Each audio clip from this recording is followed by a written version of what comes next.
document what it is. You set up a private conference room. Does that make sense? You can put all kinds of documents in there. Let's say you got another document that added to the same type of information that you were trying to get out of the ARS document, right? You could put that into the same envelope for this.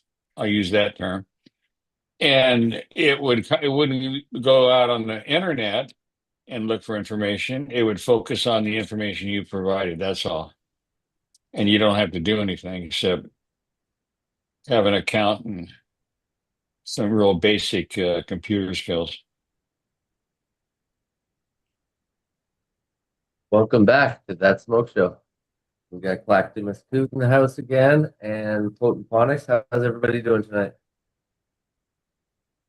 I am well. Hope you're all well out there. I'm doing good Awesome. up here in Oregon, or as we call it here, Oregon. I am making a little bit of static sift here tonight. Is that like a heavy duty balloon? Just your normal everyday Oh, okay. children's balloon. Nothing special here. Yeah. Dollar store special.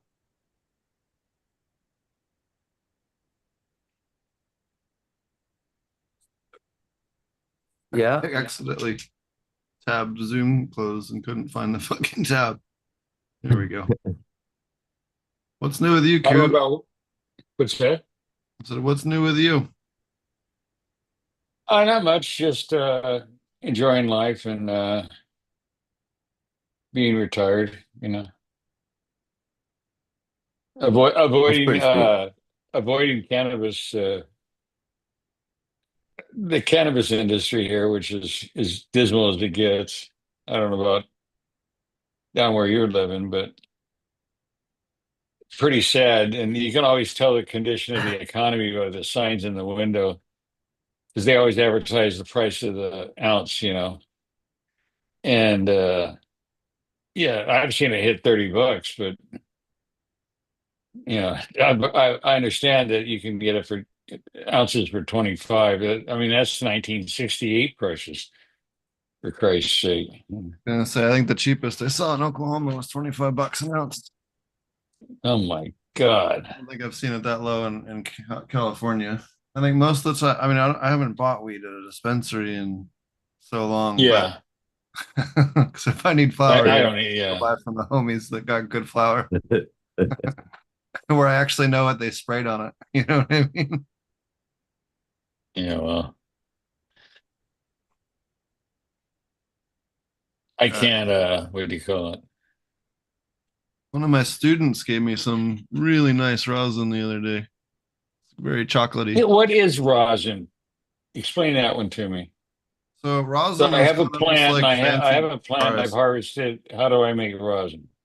So you would dry sift, like uh, Okay. screen it, or you could bubble hash it. Either way is fine.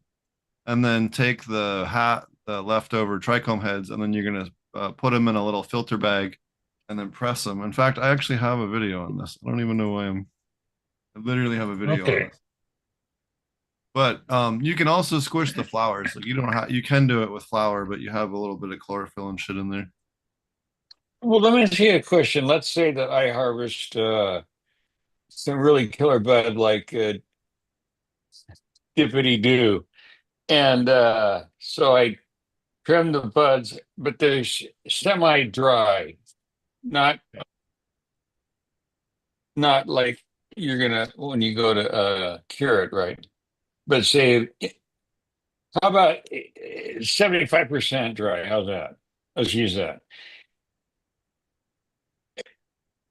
If you took it and like, I know the people down at the Farmer Horizon Herbs, This right? is Uh, this is this is Now it's bubble called hash. strictly medicinal plants, and they have legitimate presses where you put plant material in it and press it. What would Yeah. you call that? if you did That would that with also be cannabis. also be rosin, but that would be like flower Okay. rosin versus hash rosin. Uh, Hash rosin's a okay. little Okay. like you can see here. So these plates are heated up. Usually you do between 160 Fahrenheit and 210 Fahrenheit, depending on what you're doing and what color you want it to be. This was like Okay. dirtier, older weed. I could put Just up a being link, but rushed. it's not necessary. These are mechanical, not electric. These Okay. presses. I mean, they're really heavy duty. They're not cheap either. They're like a couple grand. I'll put a link up if you want, so you can take a look at it. You can see here Um, the hash is being yeah, filtered through the okay. screen bag and then it squirts out Yeah. to a All liquid. right. Now that would seem to me to be strong. Yep. Okay. In a good way, I mean, because it's intact. Yep. You haven't really like cooked it or I mean, there's some heat involved, but it's not like some of the chemical processes, correct? Yep. Yeah, no, there's no chemical process. It's just heat and then Okay. it forces it Okay. through the filter bag basically. Yeah. All right. That looks good.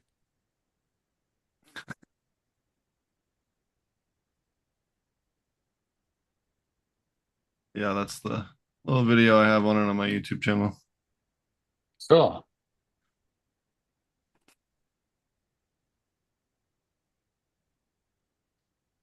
Yeah. I found this video the other day. I uploaded it. It was pretty good.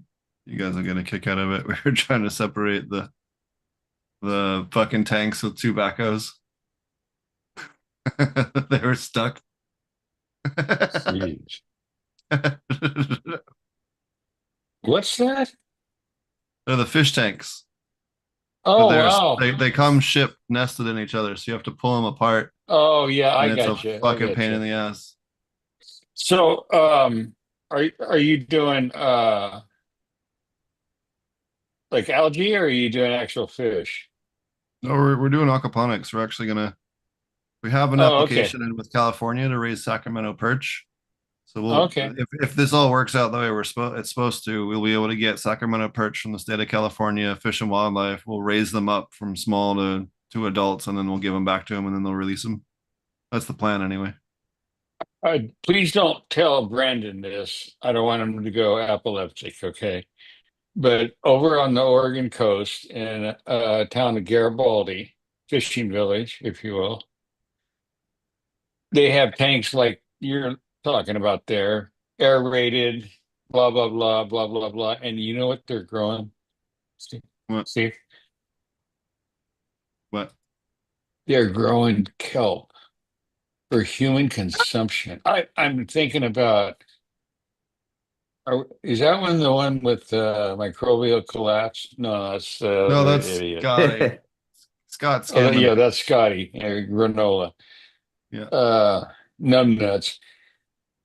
Imagine that they're actually growing marine algae. That's what they call it, kelp. And there's three varieties. There's brown, green, and red. And red is one that you would know as Irish moss, used as a thickening agent in vegan cooking, right? And then I don't whatever. I don't know if you saw this. So my buddy's the main head professor over at UC Davis, but this is one of their projects. So they're doing abalone. So they're raising abalone, Yeah. California Oh, wow. abalone. Really? Yeah, Yeah. and then the waste stream from that gets filtered by kelp that they're growing, like just as a filter. And then Uh-huh. yeah, there's the kelp, but it's in little troughs. See, it's like big 6-inch pipes Sure. cut. See, now that's Irish moss. And then the baby abalone live in here, so they Hmm. can hatch, and you can see them sucked onto the sides there. There's the baby abalone, Absolutely. and then the kelp, because the kelp gets big, and the abalone baby abalone don't eat enough of it. They feed that to urchins, and then they harvest the urchin roe. Hmm. So they Very sell the neat. abalone and they sell the urchins, the urchin roe. But they harvest all the urchins from the wild, and then Oh, that's great. and then monetize them. So they're like getting rid Yeah. of an invasive and um, raising abalone. Look at that. Yeah, it's fucking cool. But they're the probably the coolest aquaponics operation on the West Coast that I'm aware of. Certainly Oh in terms yeah. of you don't see a Cool. lot of like Think of captive I think abalone. of oh, just think of all those heavy metals and what else we got? What's wrong with seaweed again? Yeah, okay. Jesus Christ, man. Putting chemicals in the water to make the abalone gay. Oh fuck.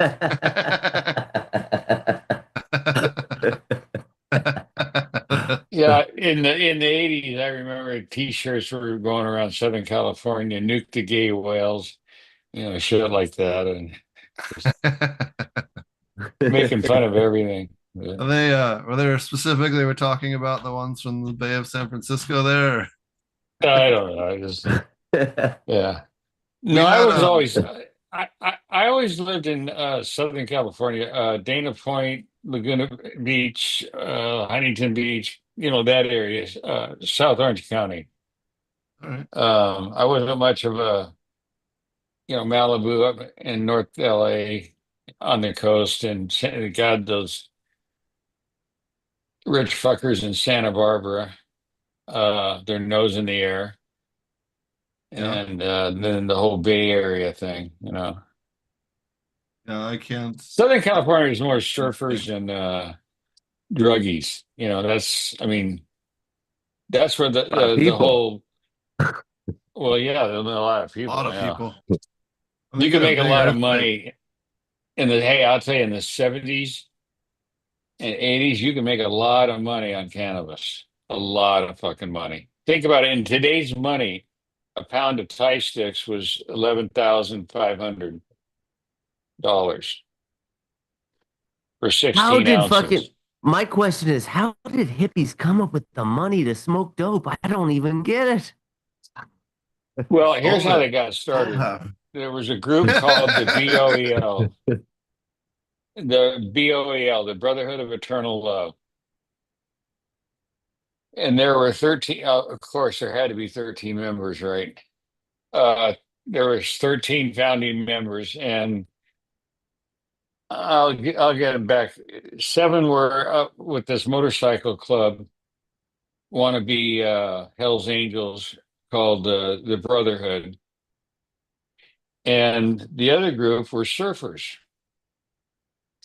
And the surfers, when you were a surfer in like 65, 66, your life was working as little as possible, but getting enough money so you could take off and go to Australia for a month or Africa or That's wherever to no go different than surfing. any. I got about five buddies that are fucking surf bums, Jim, and that is Yep. all that they do. That is Yep. all they do. They just work till they got money to go travel again and surf again. Yep. That's it. That's their whole existence. Nothing's changed. Nothing has changed in 60 years. Okay. Well, one of the places that this group, at that time, it was called Ceylon. Today it's called Sri Lanka. And they had gone on safari there, and they met, because you're meeting surfers from all around the world that are going to the hot surfing places. And some locals turned them on to some weed. And it was the strongest weed that any of them had ever smoked, which isn't saying a lot. It's just saying, compared to what they got ragweed out of Mexico, it didn't have, you know what I'm saying. And so they brought some back, and long story short, they started smuggling, and then they got wind of the Afghanistan deal, black cash, the Afghani, and then they were responsible for millions and millions and millions of pounds of hash over the next 4 years. Richard Nixon called them the hippie mafia. Uh, and they were the ones behind Orange Sunshine LSD that was distributed all over the world. They were manufacturing it at different locations. It wasn't, but they were all based in Laguna Beach. So one of them check was out, in Santa Cruz, I think, right? huh? The one lab was in Santa Cruz, I think, allegedly. Yeah, probably, yeah. They were in Oklahoma and Indiana. And what was funny, okay, the two guys that were doing the Orange Sunshine deal, when they went to trial, federal court, here's their defense. And it was true.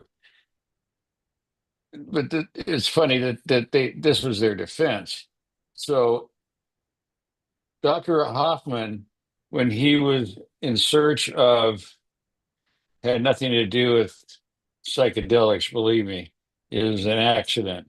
And the reason that it's called LSD 25 is because he had these packets of different fungi grown on rye seeds.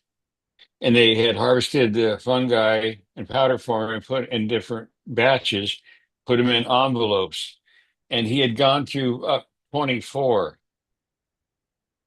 over, a 2 year period. And there was nothing there. He was working for Sandoz, which is like Lilly. I mean, they're big pharmaceutical. I mean, you probably have in Canada, Sandoz. Some drugs are being manufactured by Sandoz. Um,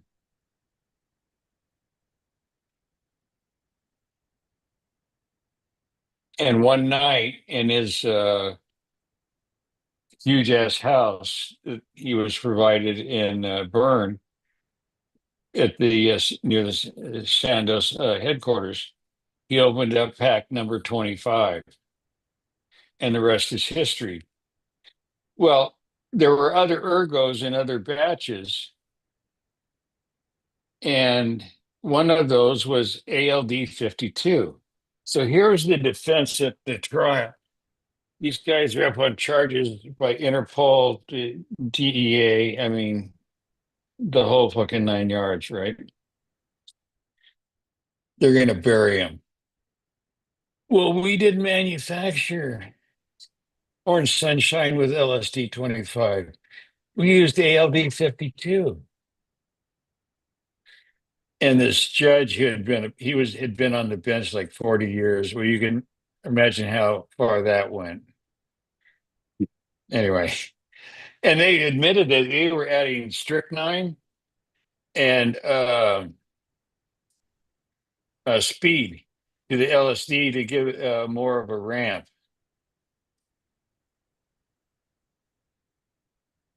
I didn't like it at all. I'd had LSD came out of Bear, and Blue Cheer, the stuff from the purple haze, like 67, 68, before it got monetized. And then some would say fucked up. So, yeah, look up ALD 52 versus LSD 25. And I didn't realize he worked with Sylvia Divinorum and did Flores. I didn't realize he did all those other synthases. That's really cool. it what? That he did worked with these other compounds. I know Oh he yeah, was the first one to isolate and synthesize psilocybin. I remember that because no, well, He took yes, it and with he's also the one that gave him the name of the two agents. yeah, Okay, so psilocin and psilocybin. what gives you the psychedelic effect is psilocybin. Okay, well, there's also psilocin, and if you'll Yep. look at the molecule, you'll see that when you ingest it, the psilocybin breaks apart from the other branch of the molecule, and now so that it stabilizes it. Does that make sense? Yeah. And so he's the one that named him. And this is in a 15-year period from LSD 25 and 42. And in 57, he was the one that was selected by the World Health Organization to do the chemical analysis. And he's the one that named him. I think that's amazing. I know with psilocin you can make crystals of it, but psilocybin you can't, Correct. Correct. or at least not I'm as not far. enough of a chemist, but that's anyway. And the mushroom itself, which is a flowering body, it is coated with psilocin. But when you dry it, and you want to, when it's dried, then you lose a lot of the psilocin on the surface, but the psilocin branched still branched onto the psilocybin. Does that make sense? Mhm. Is still there inside of the mushroom body. Where's the And I, also, people that tell you that the spores get you high, they're full of shit. Okay. You could eat 10 pounds of fucking uh, psilocybin, any of the cubensis varieties. I don't give a shit. It's Africa, Asia, South America. It ain't gonna do shit for you, man. Until it well, grows some mycelium and fruiting bodies, it ain't doing nothing. and you I generally know. don't want to grow larger fruiting bodies. You want to grow smaller, more even ones because your Probably, smaller yeah. your smaller ones have the same amount roughly of this of psilocybin as the big ones. So you're just kind of like making more biomass and like reducing your total yield with larger Well, ones. okay, my total experience with growing mushrooms, uh, and I was microdosing, and I was only microdosing zero point 0.2 grams a day for 5 days a week. So that was 1 gram a week. And then you add, it's the Paul Stamets protocol. It's lion's mane and niacin. Cordyceps. Cordyceps. Okay. And he calls it stacking. That's his term, not mine. I don't know enough about it. But I know this, that on one flip, I could grow enough medicine to do the microdosing. I could grow enough medicine for over a year. And it's really fucking, I mean, any idiot. I swear to God. You buy the spores in liquid form from a guy called mushrooms.com. And except for 4 states, that's it. California, that one I don't understand. The other states are Utah, I understand that one. Georgia, I understand that one. And I think it's Pennsylvania. Alabama. Pennsylvania is the other one with spores are illegal. Is that what you're talking about? No, it's legal in every other state. No, And Pennsylvania, I don't think it go is. to his website sometime, Yeah. mushrooms.com. And he's got Mushroom John Allen, the famous collector who went around the world and collected spores from everywhere. I mean, everywhere, Asia, you name it. And these are basically his collection. And in this country, it's legal to sell them. It's legal to buy them. They're legal to give away, as long as the person's adult age, I guess. But you can't do anything with them. You can buy the URL for 24 payments of 125,000 No, with the S, I'm dollars sorry. No, plural, or excuse me. $2 million at 875 280 2,875,000 to buy it outright. Someone's Yeah. squatting that one. Yeah, I apologize. Yeah, it's Oh plural. no, I just thought it was funny because it was like buy it for $3 million. There you go. And he is not just cubensis varieties. He has legal, or whatever you want to call it. He's got uh, lion's mane, or I mean, he's got all kinds.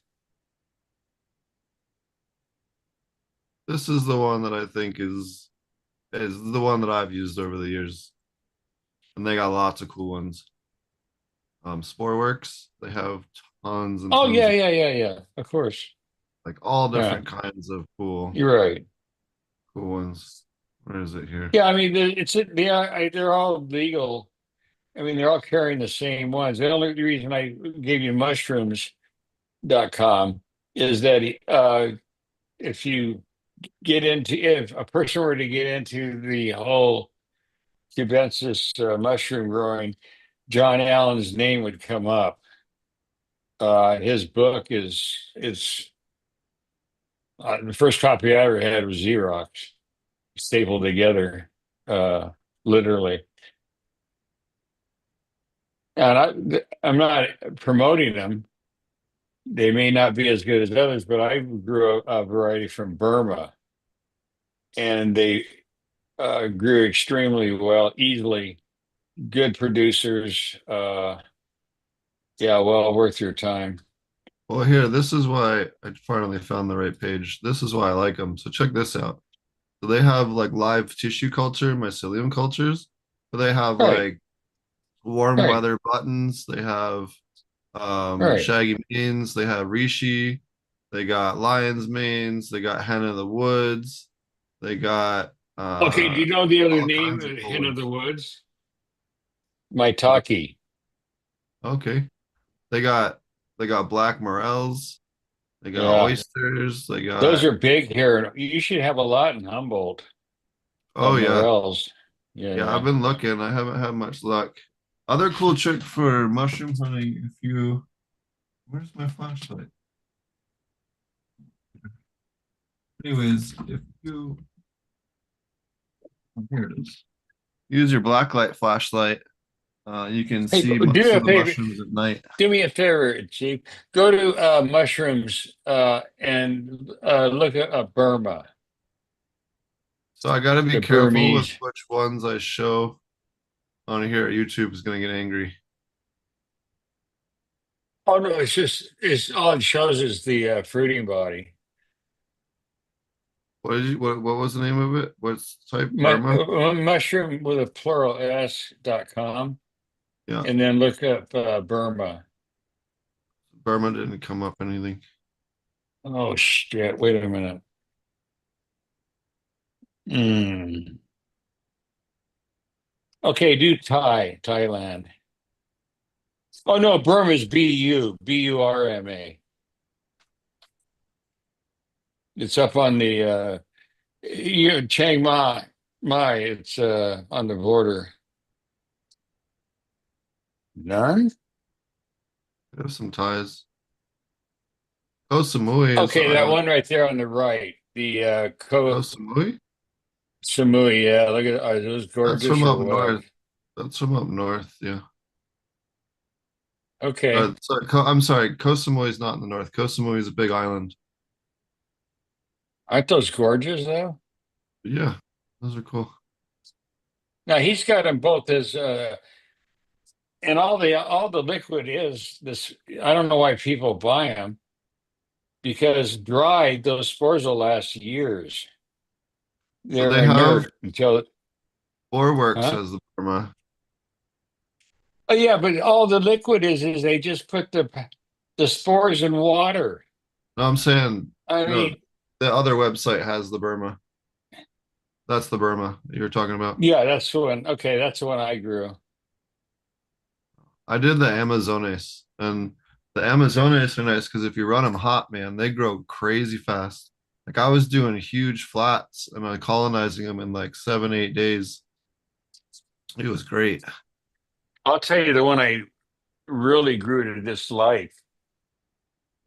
Not only growing it, and then I didn't like the effects at all. And it's a hybrid with a stupid name. I should have known right there. Somebody fucked it up. Penis envy. And This is this first of is the all, one I was it's growing. And you can see they're what's like that? hella uniform in size and shape. They're almost all Oh wow, identical. those are nice. Yeah, so Yeah. they're really good, and you can see that they pin out really well. Which That one's was this? this is the Oh, the Amazon. Amazonia. Oh yeah, Amazon. beautiful. Yeah, that's the ones that I liked a lot because they were hella consistent, and each one was like zero point 0.9 to a gram. It came out perfect.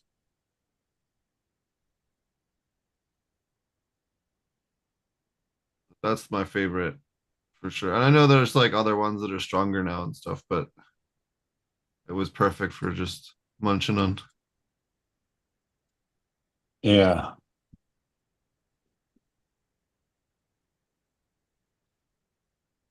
Well, Yeah. there's we legalized growing here, basically. And okay, that's not completely accurate. They legalized clinics that you could go seek treatment there. Yeah.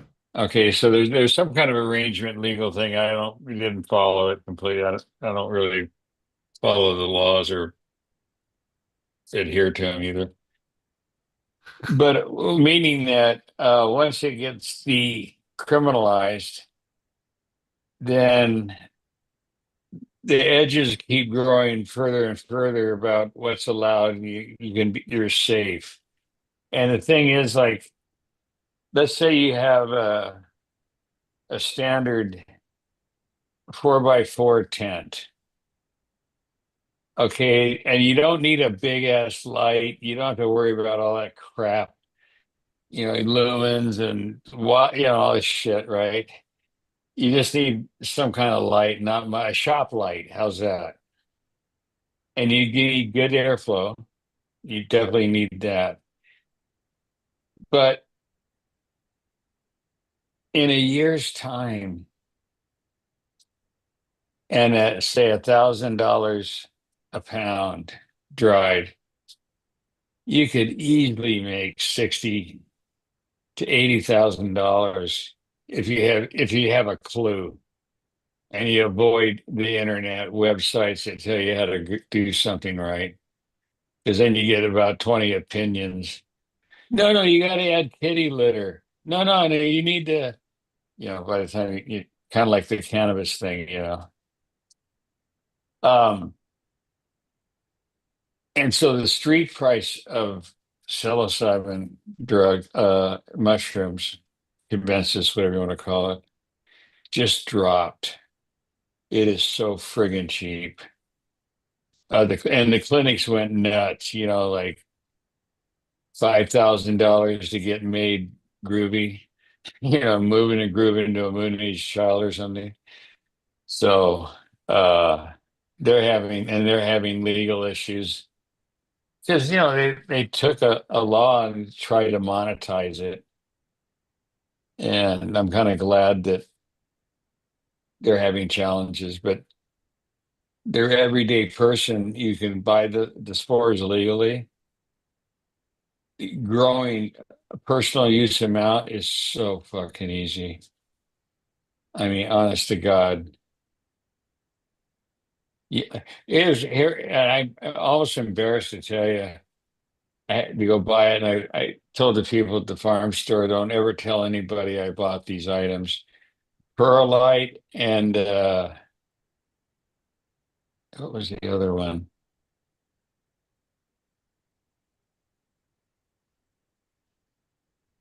Core. I mean, I couldn't believe it. That's the strata.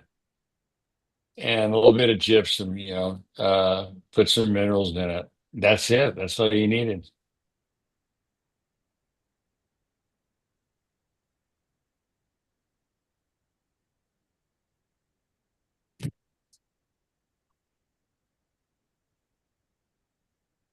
Because of the nursery industry there's in the state, this area of the country. We have a perlite factory.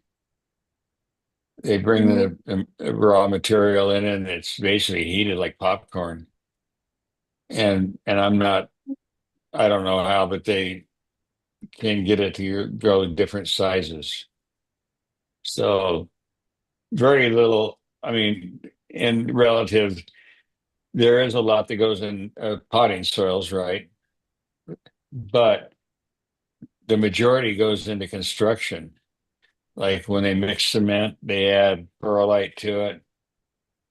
And I don't know the science, but there's a reason for it for its tensile strength for like concrete walls, buildings like Costco buildings. the walls and ceiling, they're all, pieces of slabs.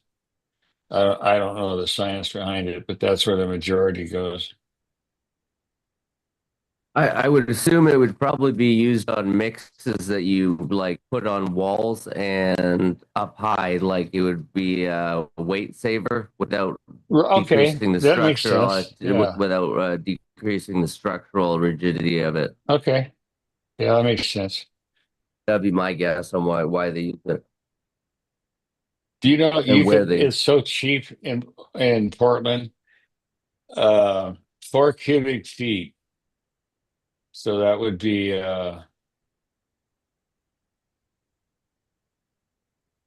no, no. I'm sorry. I'm sorry. 4 cubic yards tubes are less than $15. It is so cheap. So yeah, 4 cubic meters. How's that?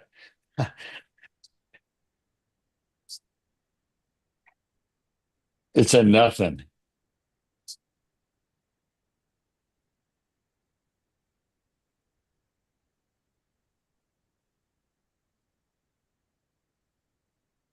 He Yeah, put that up Athena the stuff. Uh, I went to their website after I saw the product and looked at three or four of them. So I looked them up online and looked at the what they call the MSDS sheets on their different products. I mean, it was really funny. You always know that when it's over 98%, air quotes, inert ingredients. That's a legal catchphrase for water. Uh, Meaning that you could have a marine bottle, stuff you put in your eyes, drop marine drops. That size of bottle would be enough for five Liquid gallons. What's that? or whatever.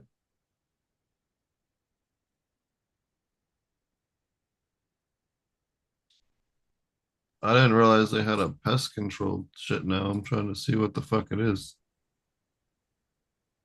What's that?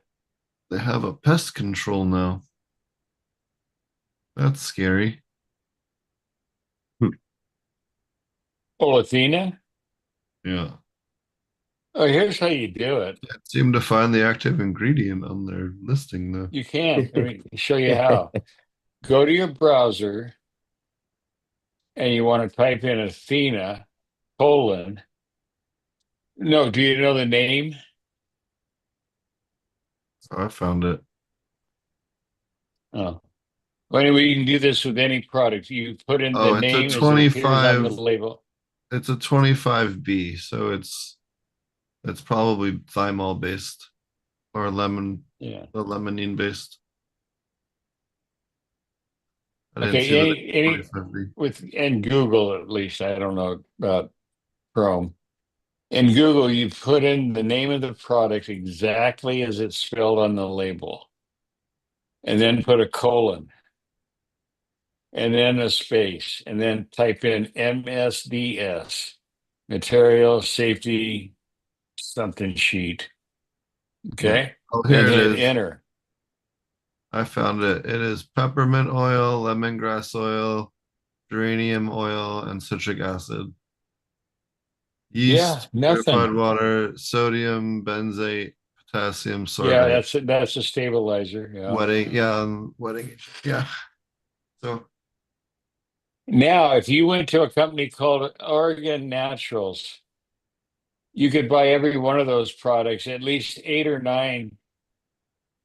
I mean, they have products from all around the world, and each one has a certificate of analysis. Different limonene have different levels of different compounds in the extraction. Some food grade, some aren't. This stuff doesn't cost shit. I'm not telling only you. that, it doesn't work. That shit doesn't work. Like spider mites, not gonna give Oh, two no shit. But way. they're gonna like get annoyed by it. That's not gonna fix your problem. And yeah, it'll Here's probably the help for powdery mildew, but it's here's not the gonna main like problem with eliminate it. here's the main problem with spider mites. You have to break the reproductive cycle. And the only way, and underline the word only, the only way you can do that is you have to repeat applications every 72 hours, and you have to have at least three, preferably four applications, or you can't break the larva egg hatchling cycle. And if you don't do that, people think all I got to do is spray. I want a product, all you got to do is spray and I'm rid of them. It doesn't exist unless you use DDT. Yeah. You have to put some juice into it. And scare tactics employed by Tweedledee and Tweedledum and Scotty and the rest don't help the issue. They just confuse it. That there's some kind of magical cure. There isn't. This organism is studied more than any other around the world. That and powdery mildew. There's 3,800 varieties of powdery mildew. And on the West Coast where you and I live, because of a whole bunch of factors, including weather, but mainly because of nurseries, which go back to the 19th century. When you're in that business, you got to bring in new plants, don't you? You got to have something different than your competition. The problem is those plants brought all their crap with them. That's why, there isn't a cure for powdery mildew. You got to take a stance and figure, lactobacillus is probably the best. It's the least harmful and most effective. That's all that crap EM was. It's just it had like, I don't know, 8 or 9 different varieties. Big deal. Oh, and something that no one, PNSB, purple non-sulfur bacteria.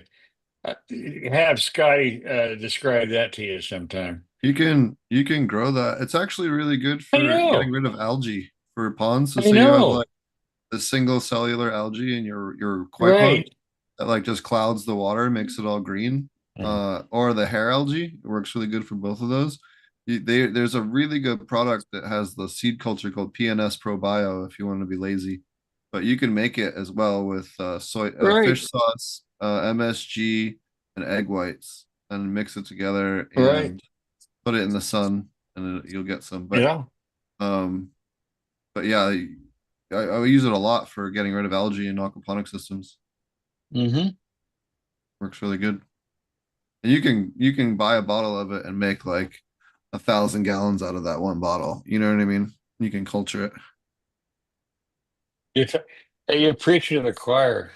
I've been trying to tell people for years, don't listen to these fuckers. I mean, the scam with the What? compost teas. I mean, really? I've never seen anybody succeed. Oh, yeah, I put a high fungal tea on. Yes, so what, why didn't you put it in a douchebag? Do something effective. Go find a lonely cow somewhere. Just stupid shit. And now with things like Gemini and Chat and Grog and whatever, do a cursory search on the effectiveness of compost teas. Suddenly, chat's disabled for this episode. I'm trying to fix it. Right. Yeah, all of a sudden the chat just is disabled. I don't know. We shall see. Look at, I don't see a warning or anything that we did. We haven't really gotten, knock on wood, really haven't had too many issues on this channel. We don't have anything on the dashboard. I don't know why. All of a sudden it won't, chat is Huh. disabled for this live stream. I don't understand that. If you're watching, I apologize. It was working earlier. I think I think if you still have it loaded from earlier, it still works because I see it on my other, I have it open on my other browser and it's working, but when I go to our channel, it says Yeah, chat is disabled. weird. Yeah, So sorry.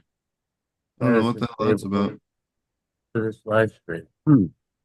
Maybe for the Weird. mushroom talk. I Have you don't ever know. gone to one of these hoaxes called Canacon Yeah. conventions where it just there Oh, to I sell you see shit? why. Okay, chat should be back. I think it's fixed now. No, it's still disabled. What Good the hell? name though, Canacon. Um, it somehow flagged itself as for kids. So that was why chat got turned off. Hopefully, I don't know how the fuck that happened. There was an announcement in the tech That's fucking world weird. yesterday that OpenAI or ChatGPT, whatever you want to call it, a form of that is coming to the iPhone as part of the operating system, Yeah. which makes no sense to me in this regard, because here's why, just not politically, but philosophically, I don't get it. So ChatGPT is a branch of OpenAI. And OpenAI has a whole bunch of big time investors, including Apple for several billion. But another big player in that has more invested, not that they're bigger than Apple, is Microsoft. Well, Microsoft has its own AI agent called Copilot that they install on some of their laptops and other whatever. Yeah. So what I don't understand is they're really playing the thing against the middle. They got Copilot on the one hand, they're heavily vested in OpenAI, Sam Altman and that group, with a former chief designer, Johnny Ives. I mean, he's responsible for the iPhone and Well, not only the that, but iMac. like imagine you just have like you're somebody who's against Trump or whatever, or against whoever's in power, and then now the AI knows everything about you from you talking to your friends online, and then now they like come raid your house and then like ask your AI to Oh, like I to know. tell all your Yeah, secrets. Like fuck yeah. that shit.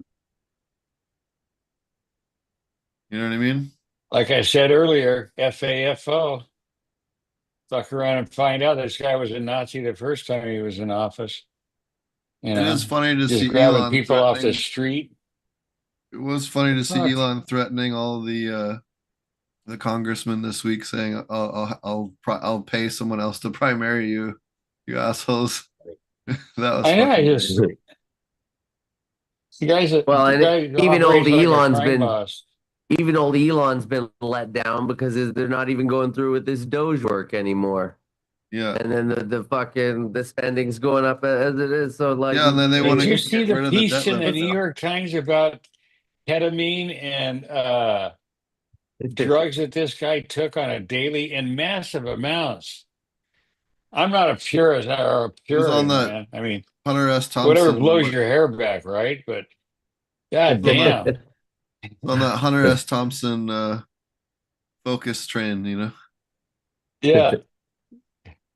When the going gets weird, the word turned pro. That was Hunter What was it? Thompson's Wake up, phrase. have breakfast at the diner at 4 o'clock in the afternoon, do some Yeah. cocaine.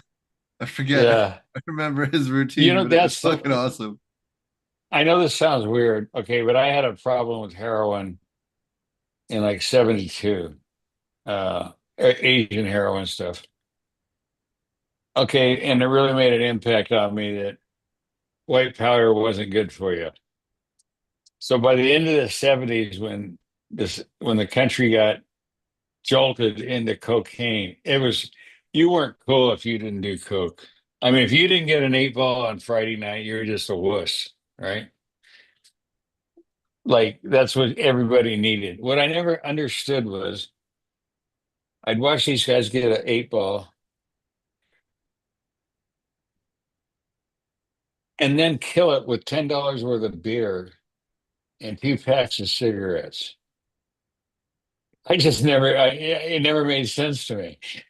Okay. And then it got worse because the cocaine got better.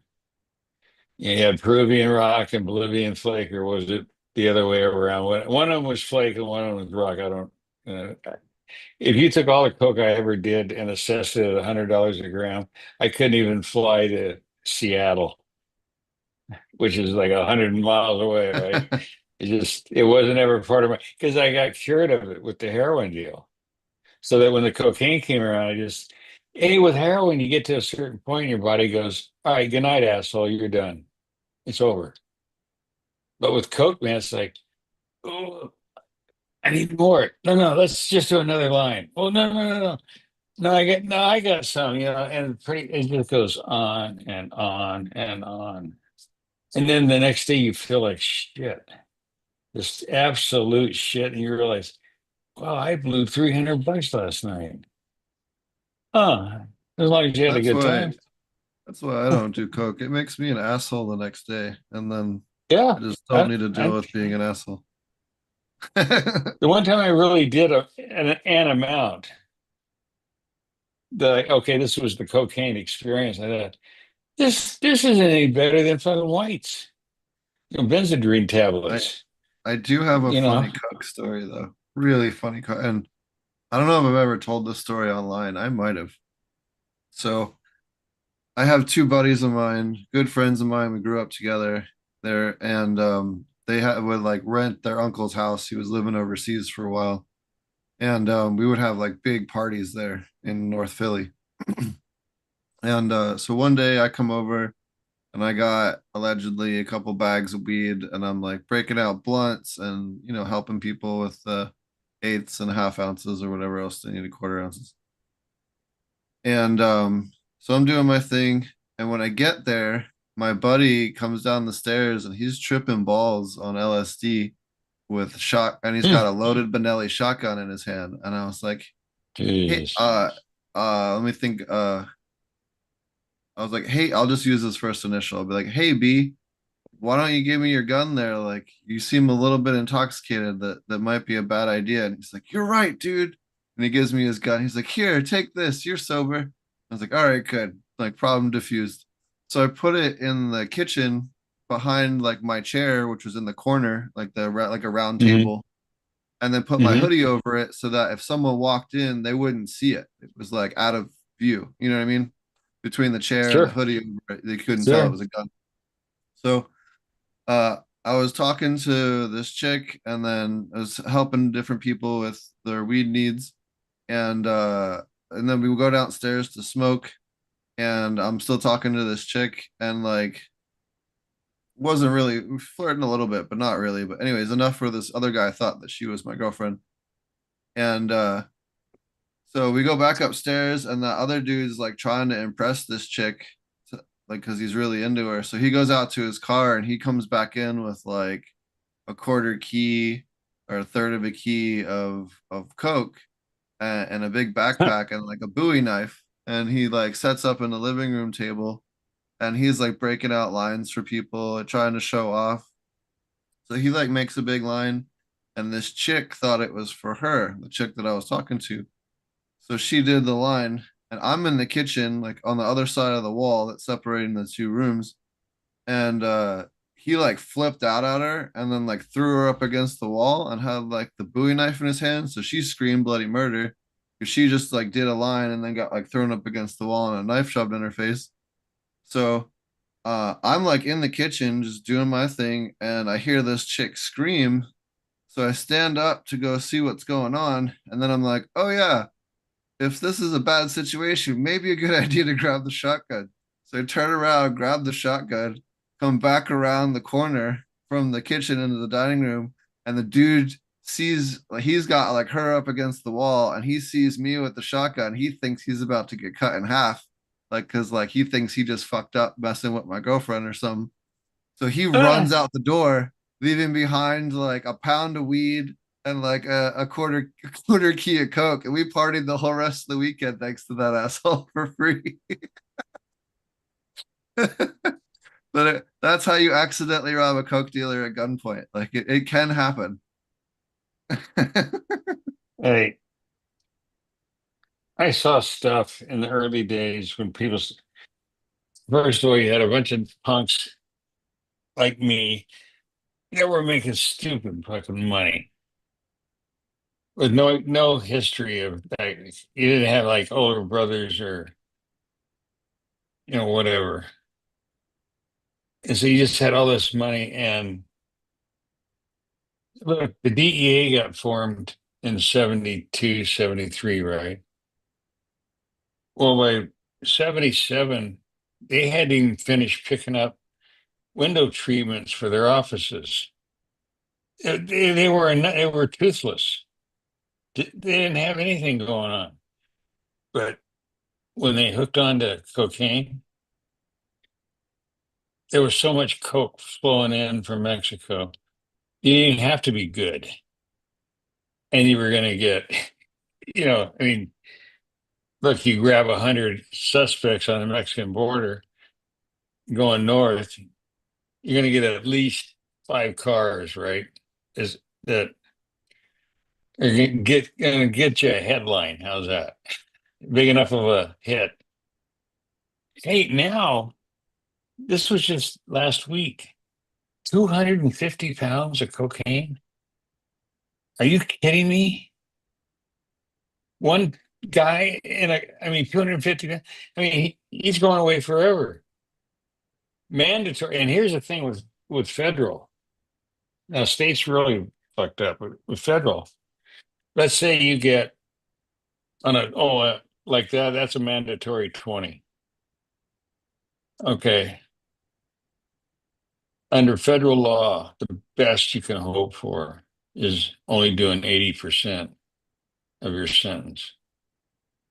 Minimum 16 years.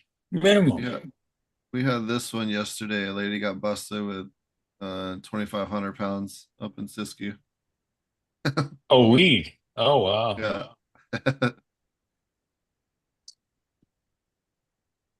I just thought it was funny. Hey, look, you know as well as I do.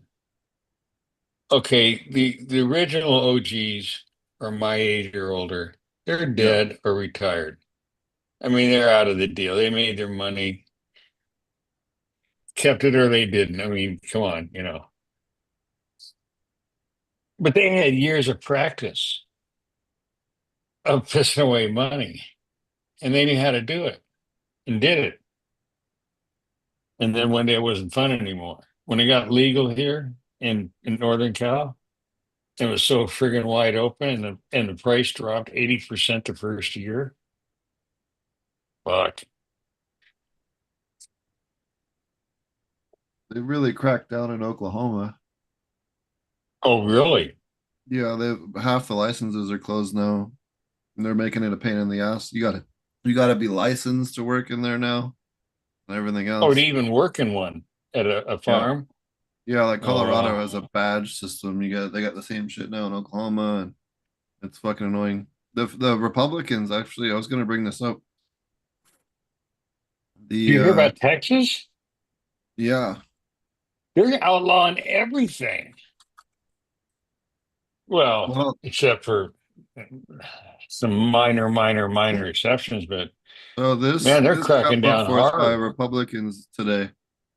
So they got a bill that's gonna get rid of all the THC hemp products if it goes through.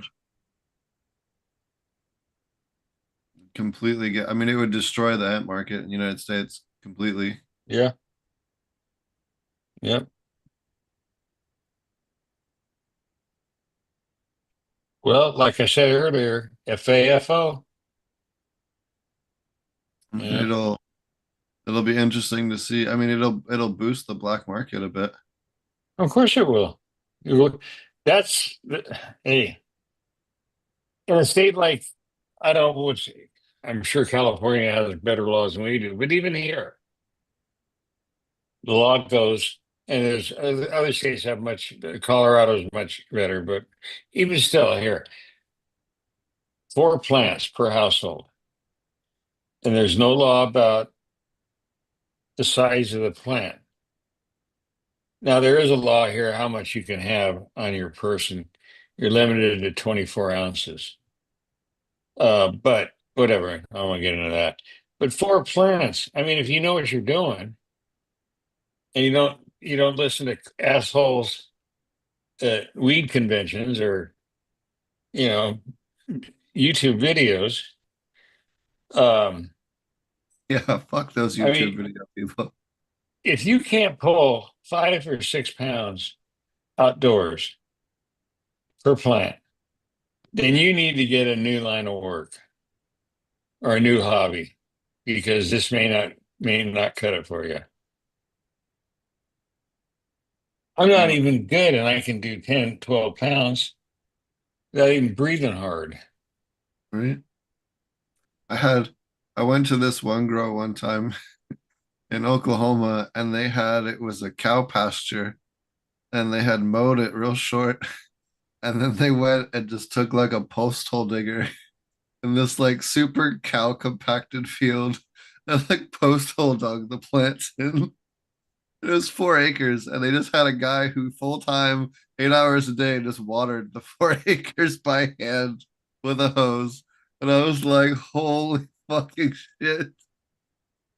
And then the Mm. the farm manager would like roll out of bed around 10:30 in the morning. And so he got fired like day one. Like, cause it was Eh, like, what do you your workers are here at 7 or 8. Like, why are you not outside? What are you Okay, even this doing? was the first commercial grow that I went to visit. Okay. And it was, we're going to make you rich, that kind of shit. These people, this organization, it was a corporation. This was, how it was when it went legal. I mean, big money coming in from Asia and South America and Europe. They had purchased a family dairy that went back to the 1920s, 80 acres and paid cash.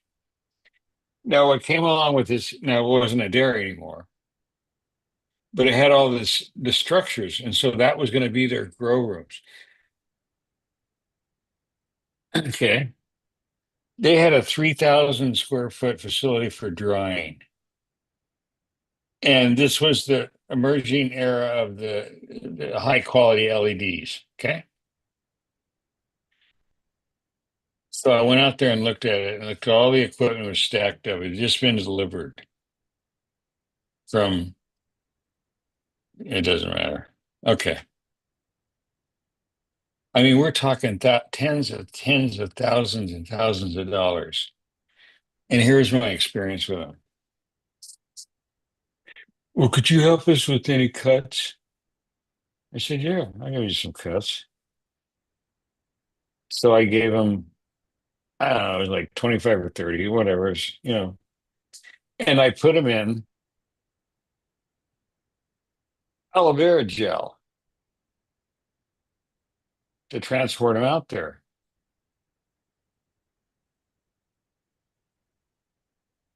Oh, yeah, it's 50 miles one direction, 50 fucking miles. And the person that had set up this meeting, they had called him to complain about a week later that all of the cuts had molded. So I called him and asked him, well, what did you do with them? He goes, what do you mean? I said, what'd you do with the cuts? He said, well, we left them in the gel.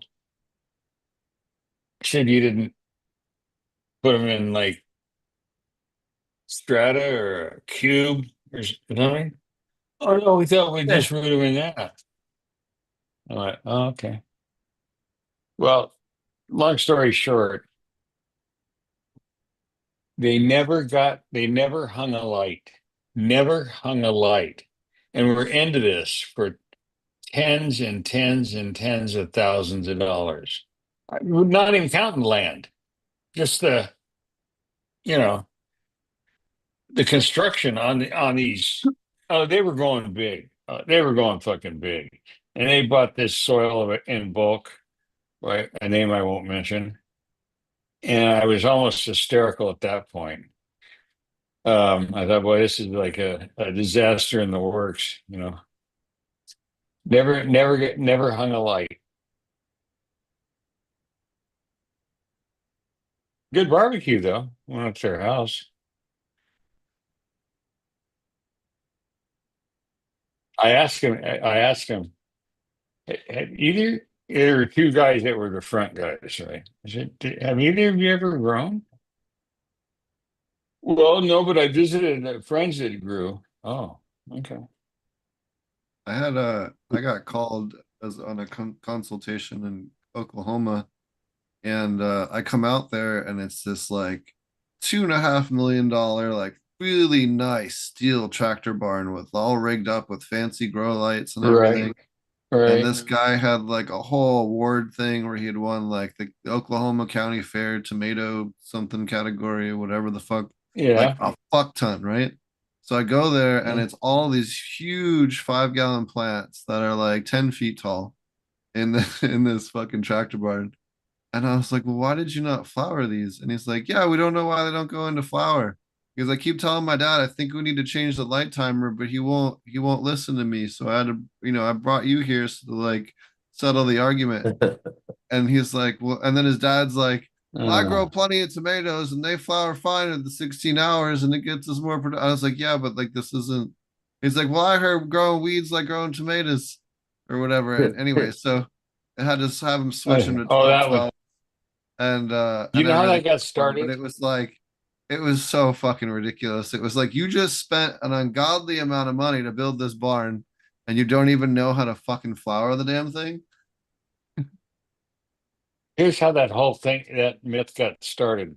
The tomato and weed deal in the 80s when the grocery stores and it started. The grocery store deal started here in uh, Washington, Seattle, Portland, and the Bay Area, right?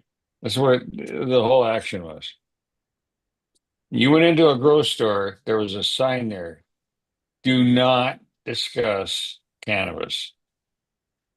And so it was like a wink, wink, nudge, nudge. It was, I'm growing tomatoes. And I have no idea why, but that was the connection. That's how it all got started. So that was like the code word for I'm growing dope. And so it was like I'm doing tomatoes. It was always tomatoes.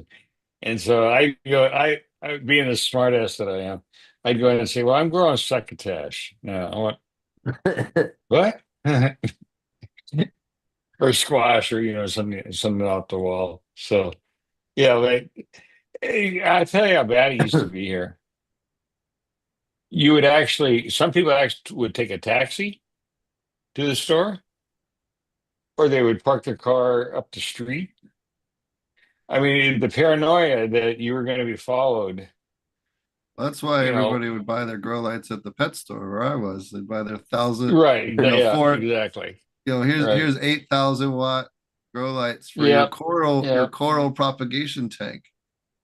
Hey, listen, in my city, right here, Portland, this is where George Cervantes got started. Excuse me, Yep.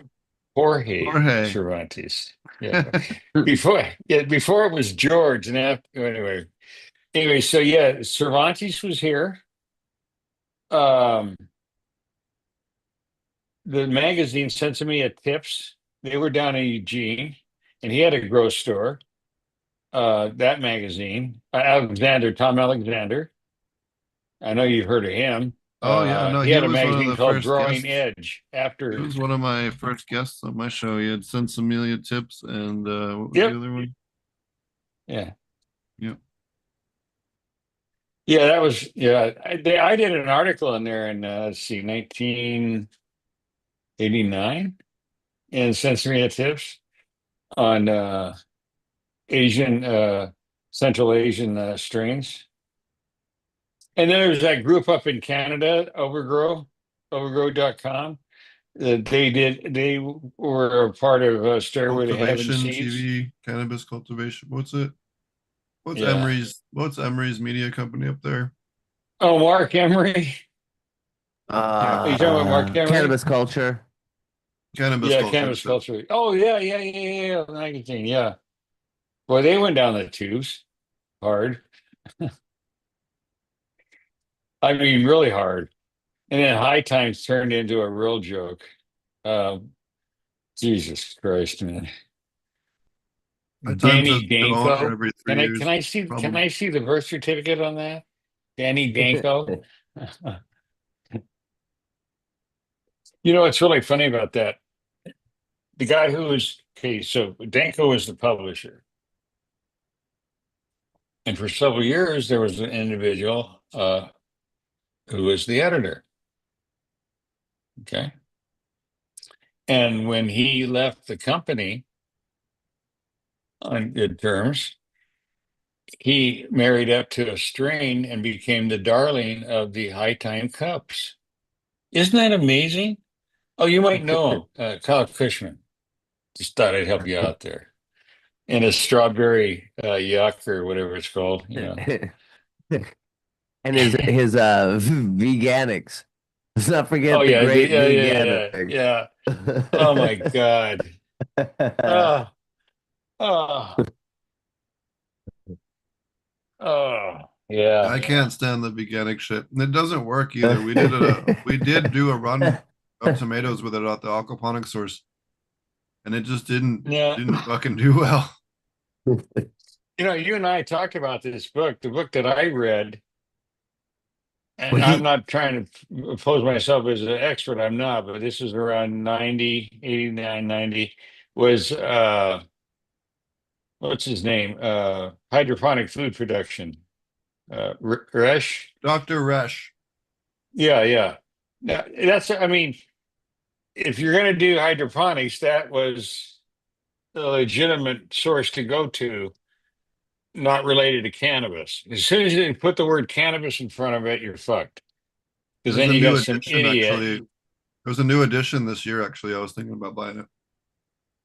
Oh, really? Yeah. It's been in publication, what, 30 years or 35 years, whatever. Hey, when I went to George Cervantes' shop, he had a store here. And that's when he had the book. Um, I had a copy of it. The original was printed on a dot matrix machine stapled together. Okay, marijuana botany. When it started being printed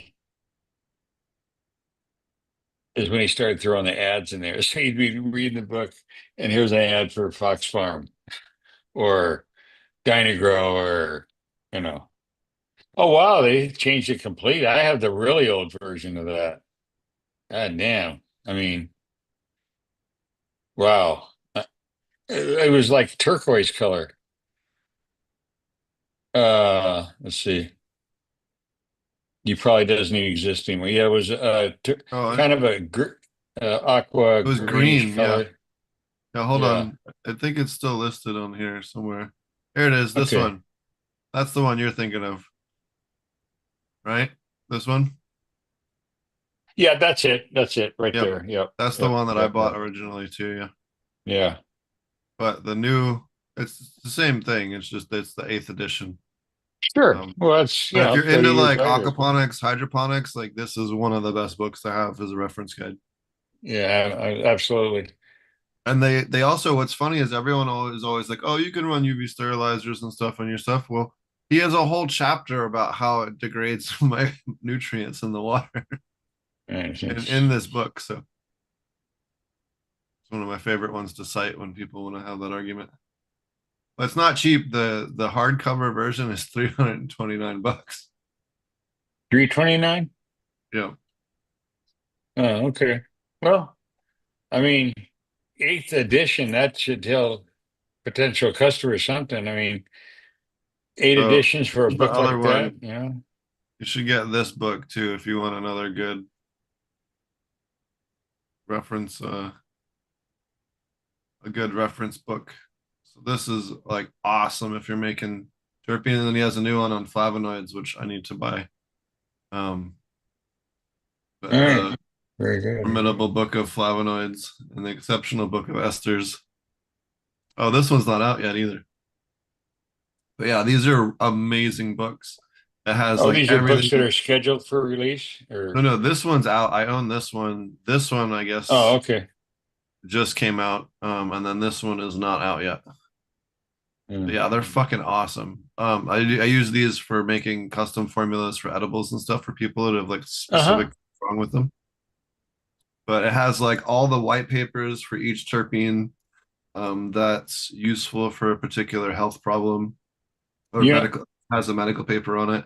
And then it also I has got like an an idea index for you can you to search make by millions. health ailment.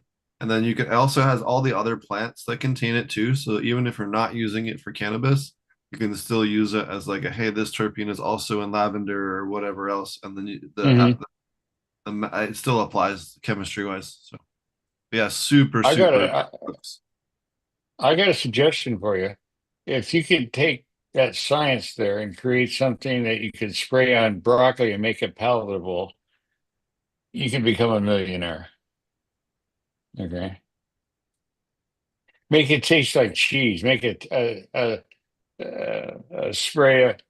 sprayable compound flavonoids that tastes like cheese and spread it. You can spray it on cooked broccoli and make it palatable. It's good advice. You never know. What's up, Chris?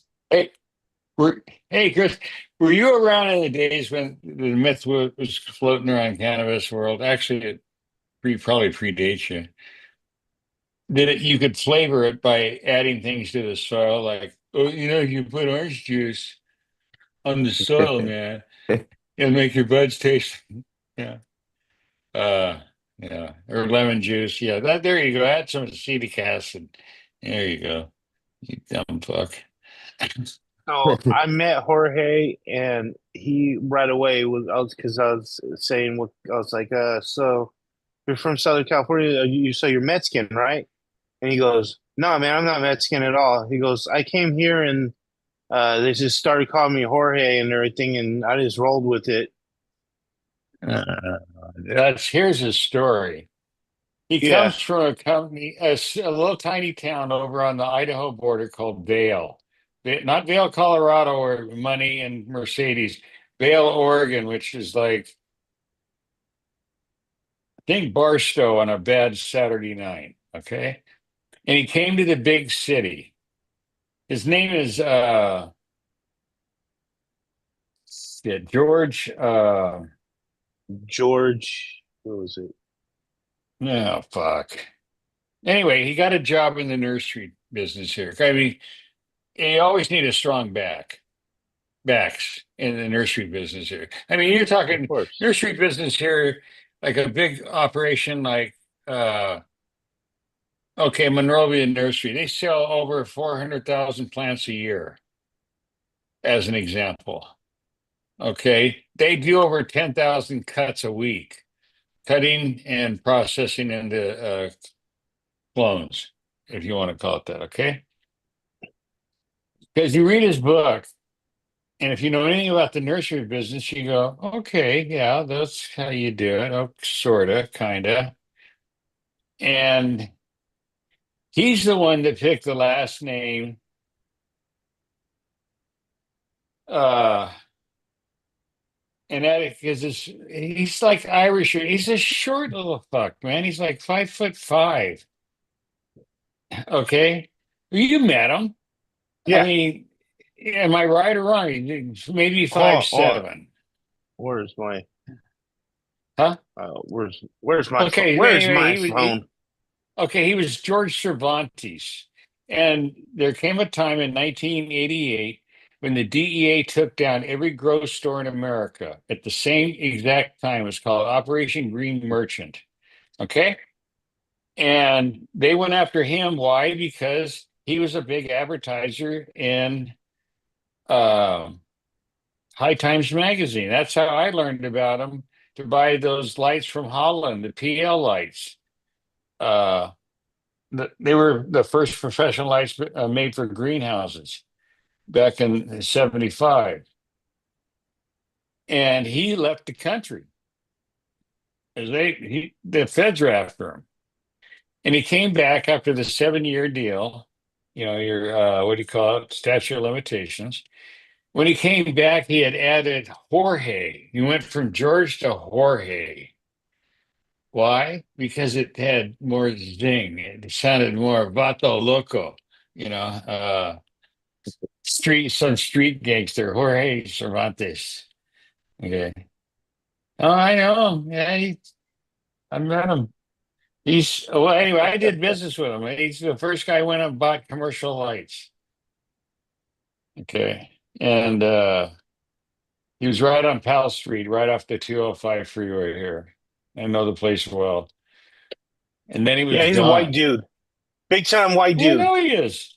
George Yeah. Van, He's the hold Mexican. on. George Yeah, Van he Patten. doesn't have an ounce of Is Mexican it in George him. Van Patten? Yeah, Yeah, he's a George Van big Yeah, time white dude. yeah, Van Patten. You can buy his book under the name George Van Patten. And like I say, when he did the one on marijuana botany, which is things turned out to be. Have you read the part in the book where he tells you to bake the soil to kill all the germs? The dumbest shit I've ever heard in my life. I mean, are you fucking kidding me? Would you cook food in an oven that you had just done 10 yards of soil, baking soil there to kill the germ? I mean, just fucking hey, stoners will believe Would you anything. wash laundry in the thing that you made hash in, or if would you make Yeah, hash yeah, yeah. in He's your so full of laundry shit. washing Hey, Hash machine? in my laundry? No. Laundry in yeah, my Yeah, hash machine? Maybe. I'll tell you yeah, something yeah. funny. Or the other one, the other one who In did the that earliest was days of the growth store, and so this is like 84, 85 ish. Okay, about 30 years ago, 40 years ago. One of the brands was a company called Dynagrow, and they had Dynagrow, Dynabloom, and then later they added a bunch of other products. Okay. So when Operation Green Merchant came down, everybody scattered because when they busted the stores, they didn't just go in and bust the stores, they got their shipping records. And who paid for this order? And anyway, it ended up with like 3,000 people were prosecuted under federal law. And people lost their homes, they lost their children. I mean, it was serious shit. And a lot of these grocery stores, especially in some of the bigger ones, and remember, this is where it all started. All the grocery stores started here. And these guys were shipping all over the country. And they went after him hard. And Cervantes scattered, man. He fucking left the store one day and that was it. He left the store, never came back for 7 years. Then when he came back, he was Jorge Cervantes, the cannabis expert. His book's comical. Yeah. And one time He on went a on a board, journey and came back. Jorge Cervantes, yeah, there's a kind of few like shots of Swami. tequila. Yeah. Swami Krishnananda. Swami went on a journey too and came back. Swami, Which Swami are you talking about? the the Swami, the guy one that that sells looks all the like an weed here in California. Indian looking dude. His real name is William Allen Winans. He's a Oh, white never dude mind. from There's New a guy up Jersey. here that ripped me off. They Yeah, call he's a himself Swami. white dude named Yeah, that's from this guy was. Jersey. I was the one that gave him that. Was he? Does he have a long white beard? No, no, Yes. no, no. That's another guy. Wears No, no, no, linens? no, No, no, no, no, Oh, no, okay, no, okay, no. okay, yeah.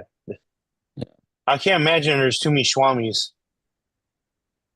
Well, he wasn't. I was the one who gave it to the name as a joke. I said he was always Oh, going, okay. "Kush this, kush that, kush it." Uh, So one night I said online, it was over at IC Mag. I said, maybe you should call yourself the Swami Kushananda. You'd be all groovy and hip to moving to groove into a moon age child. And then the next thing I know, he ends up. I gave him a bunch of seeds. I gave him like 38 landrace seed groups. I didn't want to. I didn't want to own them anymore. Seems I collected over like a 30-year period and he fucked them all up. He hired this guy that was bipolar. and he was the garden tender. Okay, so one night, this guy Swami, he and his old lady went out for a date night, and they left Cupcake in charge of the garden house, right? So they came home, and he was in the kitchen. He had all the name tags of the plants in the sink, and he was cleaning them off, and because they were dirty. And so, but he assured me, Swami did that. He could remember which plants were which. He had like 30 strains going. And yeah, it was a clusterfuck, you know. I learned an important lesson, man. Don't ever give anybody any seeds. Just, you know, I could attest to that. That it's, you you can know, get really mixed up in your own garden what plants are which because the stupid tags wash off. Uh, that's why you got You to know take what works that's why, really pictures. good? that's why You get professional the heat. nurseries, You get the heat tape ones, the heat tape labels. yes. That does not Yeah. fade in the sun. It's the Or you get the these little aluminum ones stickers. where you take a stylus and write on them and it Yeah, Oh, impresses those dude, it on that's the anything what. you wood. write on doesn't work because the sun will bleach it. In Thailand, we went through like 5 different No, no, no, tags. no. We These are figured it out. metal.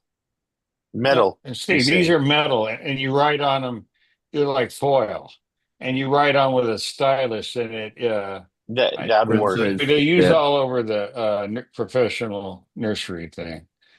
Um, in fact, friends of friends of mine I get see those this. out in the bush. They use those on sample plots where they Right, read the tree, where they have to because go animals observe the won't tree eat them. again. Yeah. You have to worry about insects, whatever.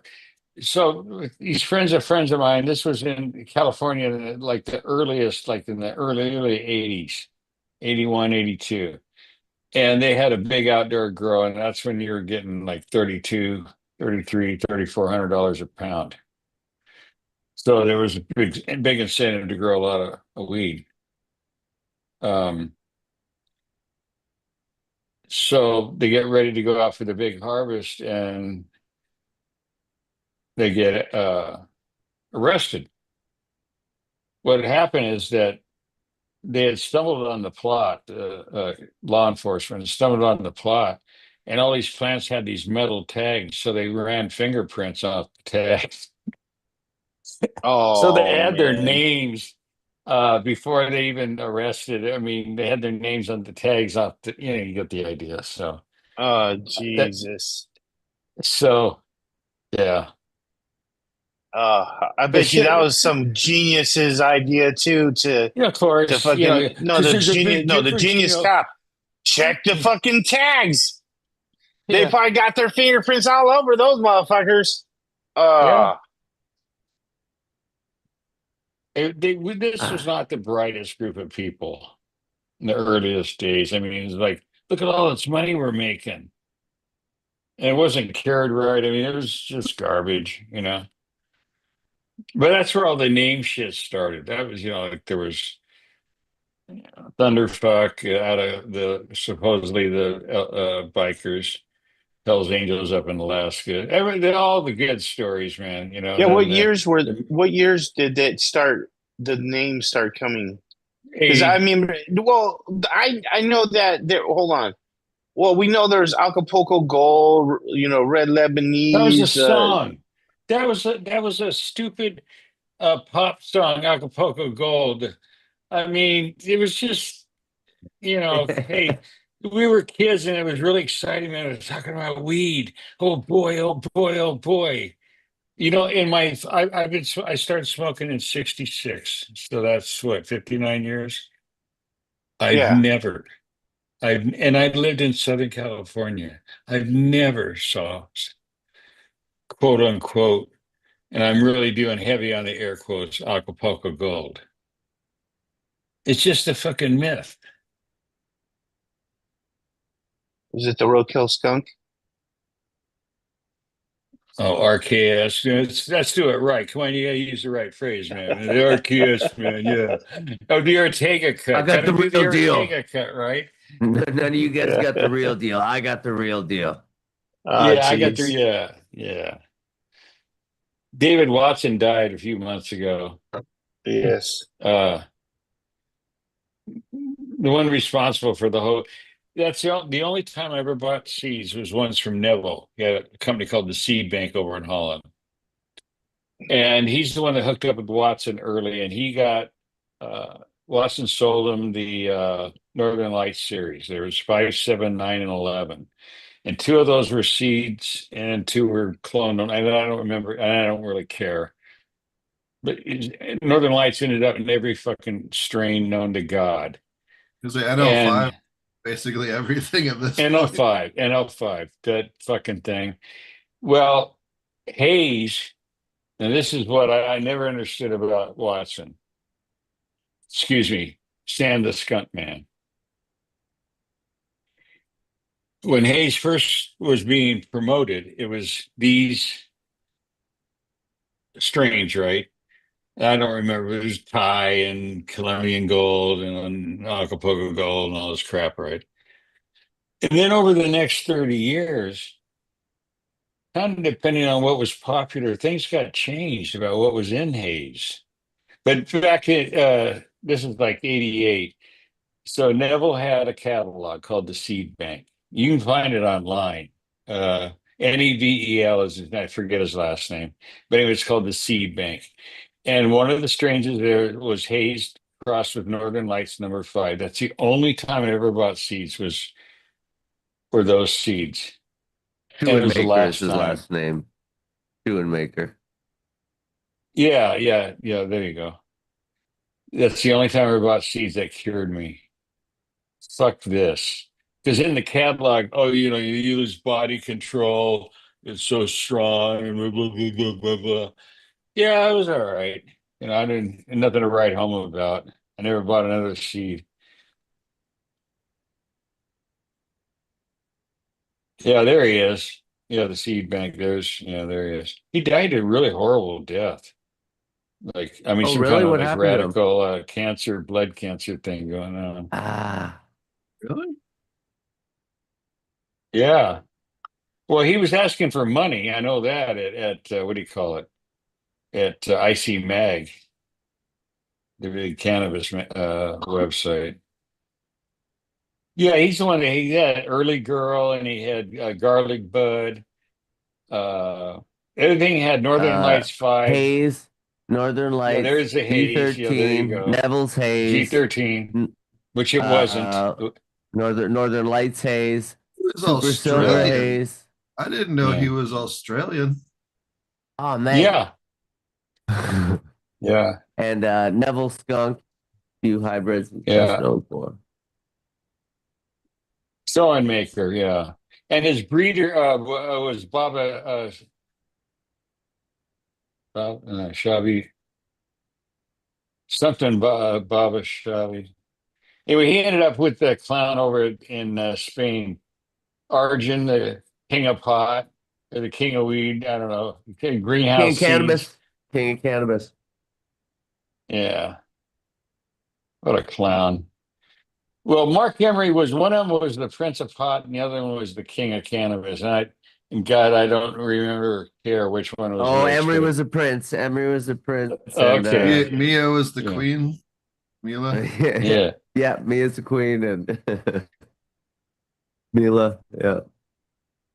That I was, got her book. when you had, there were so many like FNGs, fucking new guys in the cannabis scene from the get-go that just figured out how to scam this thing. And Oh yeah. I mean, really, Oh, there's a lot of them. oh Oh, God. Well, and especially in the nutrient part. I mean, that's the part dude, that in the was breeding part, what are you hysterical. talking In the about? beans too. In the beans too. Yeah, the It's who's got breeding. the Jesus Christ! I in the never seen breeding. so It's many who's got the bad best. growers Yeah, with the who's who, breeders.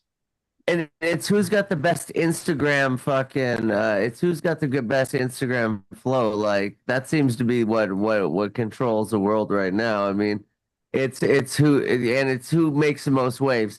I think also I think a lot of people just like when there's conflict. So there's certain guys that get into conflict a lot, and when those Oh guys get in yeah. conflict, it spurs more attention to them. So Okay, Yeah, it's it's what really it is. queens. let me tell you about my Instagram experience. So it was 10 years ago this month or this coming September. Since I you get a checked call your from, Instagram, because I left a message on there like 3 years ago, and you still haven't got back to me on that. I'm so it was serious. 10 years ago. I Go over get, there. Yeah, go over there and see. There's like a message 3 years ago on FCP and shit. We try and get you on the one and everything and shit. And the thing yeah, the yeah, thing three is or four. controversy okay, gets views. Like when I started covering the Phylos thing, I literally got 2,000 subscribers in like 5 days when I did that Phylos coverage. well, Tad Hussey from Kiss Organics, who I knew from before that at IC Mag and roll it up, Grass City, some other venues. He calls me and he said, "Boy, you sure are big over at IG." And I said, "What's IG?" He goes, "Instagram." I said, "What's Instagram?" There's a long silence. He said, "You really don't know, do you?" And I said, "No, not really." He goes, "Well, go check it out." So I did. And you got to have an account, right? So I just use my name I've always used, Clackamas Coot. So the next day I called Ted Rex and I said, "So what's a follower?" He goes, "Oh, did you get a couple?" And I said, "Yeah, 900." He goes, "Well, that's more than I got." I said, "Shit, okay." So over the next 4 or 5 months, I ran it up to 36,000.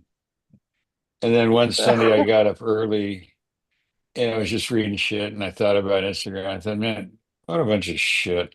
So I just went over and I canceled my account, got rid of it. So I was gone for like 2 years. And then I was Two, like, yeah, where'd that two and a Clackamas half Coot years. guy go?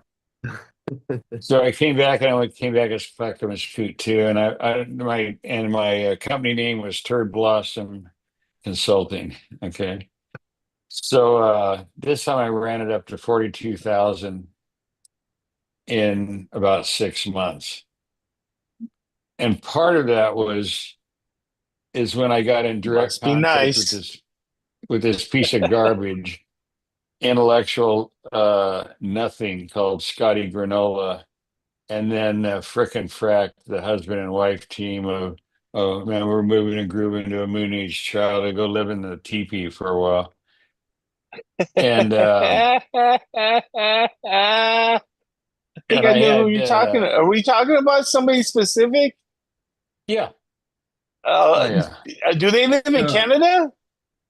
yeah. no, he was the guy. He did Oh, two okay. episodes on Future Cannabis, and I ended up Oh no, he's talking completely about derailing both Scotty. of them. Microbial Scotty got collab. it. Scotty got it. Granola got a start at Instagram, and I ripped him a new asshole. And then he shows up at Final Cut Pro because Peter had interviewed me. Like he did one that was like 4 hours long with me, and with Dr. Scott, Scott from University of Washington, the Yeah. anti-Elaine Ingham lady. And I did a big one, earthworm commercial vermiculture operations. Anyway, Scotty comes on and he's in a pool, a swimming pool, and he's flopping around like a beluga whale, this white, just obese. And I made some crack about if how you going to sell your image with lose some weight, and get a tan, do something. And it went from bad to worse. And then it doesn't matter. Anyway, so I ran my numbers up to 42,000 and then I thought, this is really fucking stupid. I can't believe it. I'm dealing with children. And so I just went back in and canceled, and that was the last time I went to Instagram. That's how I Uh, met Fumador. Was at he had a I don't know, he came on my page or something. because I used to have the turd of the week award. I took a picture of a crystal punch bowl filled with punch, Hawaiian punch, and I put one of those plastic dog turds in it, and I took pictures. And every week I would have the turd of the week, the turd in the punch bowl award for the worst cannabis product. And so you just take a picture of it and then the label and then put, why it was bullshit. And yeah, I had fun with it. I mean, I just Love wrote it, dude. yeah, You I shouldn't was have shaking it all stopped. up. Huh? Oh, You it's too shouldn't have much fun. stopped. No, I was still Why'd you drinking then. So, stop? Dude, well, that I got sober. I got sober. uh, So it was too easy. It was like, you talk about low hanging fruit in a target rich environment. I mean, dealing with oh cannabis dude. people. Oh Oh, dude, I love it. I'd be following it and reading every fucking one.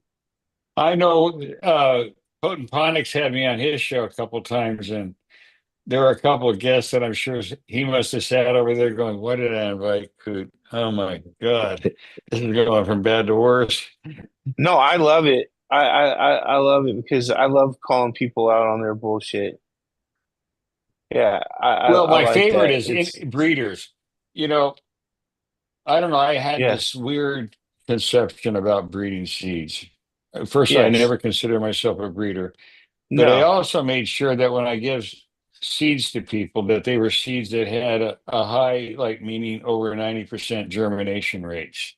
I yeah, didn't realize that you could sell seeds, and I never sold seeds. I always gave them away. yeah. In fact, I haven't sold a seed since 1980. The last big hit, I gave away over 5,000 seeds about 2 years ago. In Nice. fact, that's some, Wes has some of those he's grown. I do. Um, but people that some seeds, I know of one case, the seeds was less than 10% germination rates. How do you call yourself a breeder? No, you can't. No, no, you can't. And then also, This um, isn't rocket science. Making no, seeds. I mean, finish them. nobody's doing the work. Yeah. They forget they take a 20 pack and then they think that's doing work. I wanted to point out that Fumi has double the subs of Mr. Scott's YouTube channel. Just thought that was funny. Is what? Fumi's at like 2,200 and he's only at 1,200. These Oh guys are yeah, yeah. not exactly popular. No, you can see how popular they are when they do their lives and they got like fucking 85,000 subscribers and there's like 25, 50 people watching.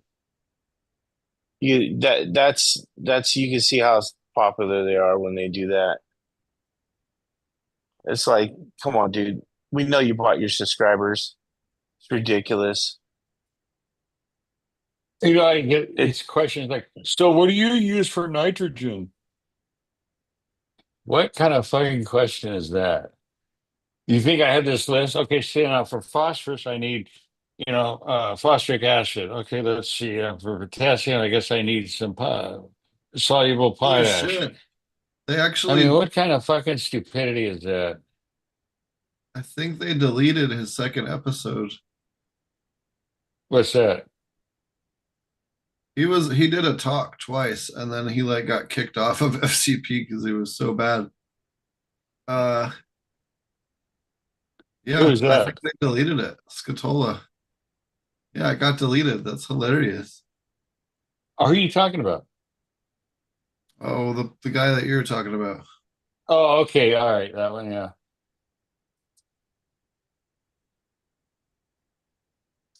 fun times. Walk Anyways, down I memory haven't lane. even thought I about him did until you mentioned him. I did some decent interviews with Peter at Yeah, he's a good interviewer.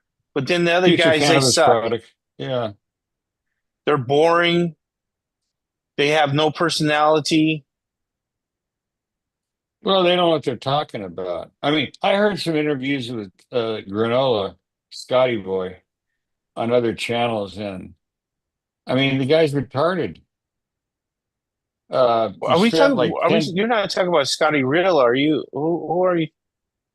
No, no. Scotty who? Oh, like Scotty who? Who's Scotty? I don't remember his last name. That's where he showed up at Instagram. And he comes up to me and he says, "Yeah, I tried your mix and man, it really sucks."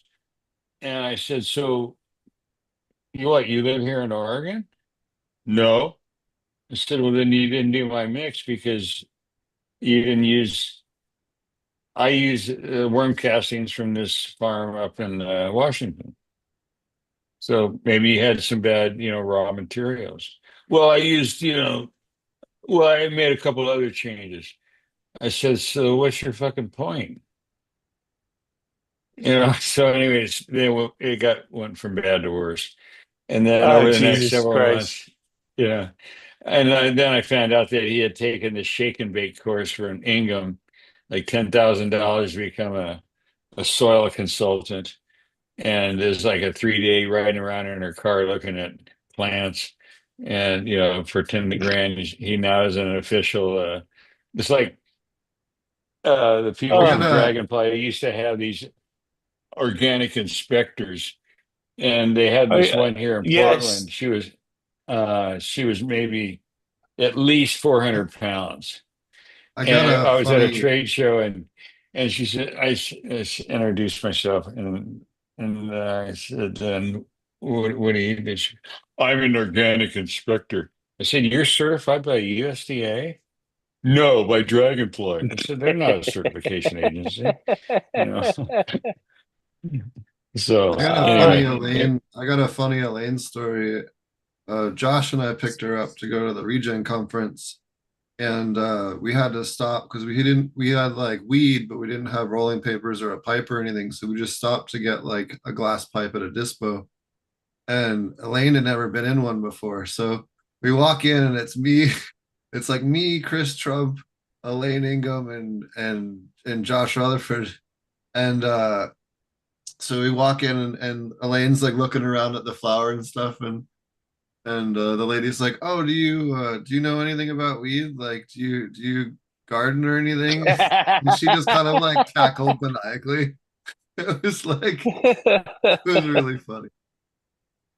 Anyways, Yes. wasn't she on a bent a months ago about adding sugar to soil to increase production of plants or some crap? I have no idea. I've not been current. Oh, I fuck. I kind of I follow Matt Powers has kind of taken like a lot of the scientific side of her stuff and like fleshed it out, to a better degree. Hey, I swear to God, this was through it was Chat or Perplexity, one of the search excuse me, AI agents. I came across this graduate candidate's submission, for their doctorate, and it was at the University of Pennsylvania, and it was proving the effectiveness or lack thereof of high fungal teas on as an IPM for powdery mildew. Okay, so they tested and they bought the ingredients for the high fungal tea from Kiss Organics. All right, so it wasn't something that they made up; it was theirs. They sold under the name of high fungal tea. The other tested that against. Don't laugh. Uh, Sodium bicarbonate. Have you ever heard of a product called Green Cure for powdery mildew? Okay, that's potassium bicarbonate. Sodium bicarbonate, which you and I know as baking soda, Baking soda. I is think about eight has Millstop about is. 80% the effectiveness of potassium. Potassium is used in bakeries, potassium bicarbonate, Yep. because they can replace sodium bicarbonate. Um, And you and can get that way, potassium bicarbonate as a organic certified as well. well, yeah, it's also sold by Bakery Supply because they use it in bakeries so they can label the product salt free. even though potassium, but anyway, you get the drill, right? Okay, so there was potassium sodium bicarbonate. It was this high fungal tea, and the other one was, you ready for this? Soured milk, which is going to be in part lactobacillus, right? So this was the test, is test effectiveness, not against as an IPM, I was incorrect, as a cure for powdery mildew. In other words, plants that were infected would be treated with these three options and compared. The one that came out on top was the soured milk. The next one was sodium bicarbonate. And the very last one was high fungal tea. Does that tell you anything? Soured milk? I'd be embarrassed.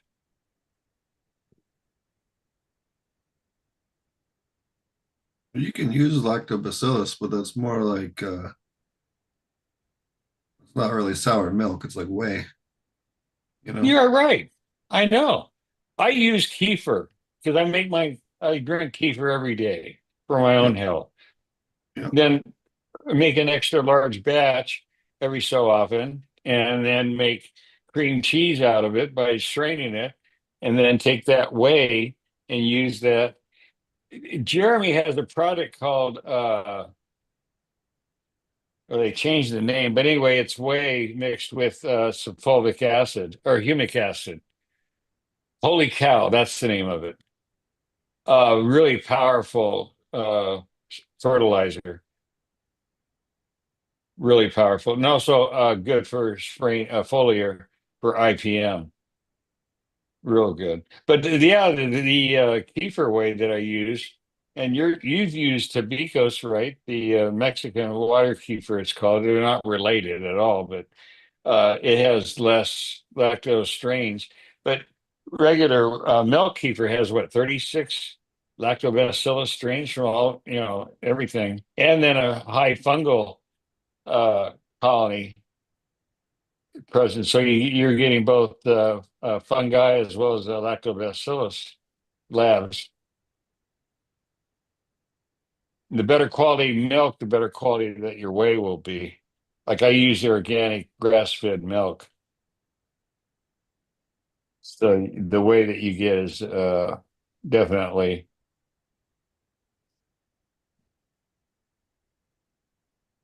more, elevated. Hmm. Really good in soil amendment.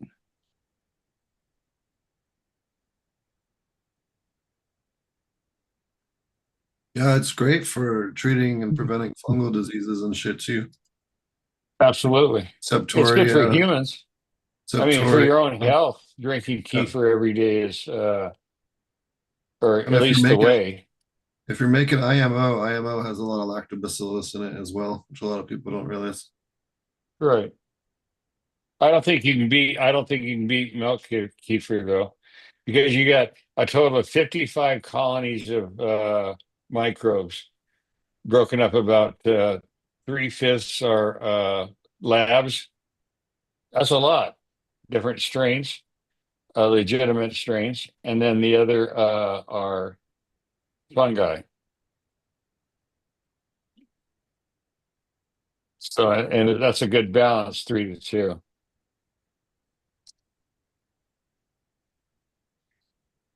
It's better than anything you can buy at a grocery store. That's for sure.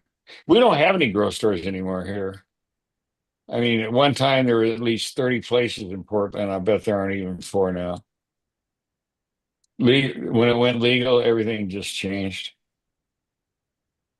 Just changed. You can get supply. I mean, order them online. Amazon's got everything. Home Depot.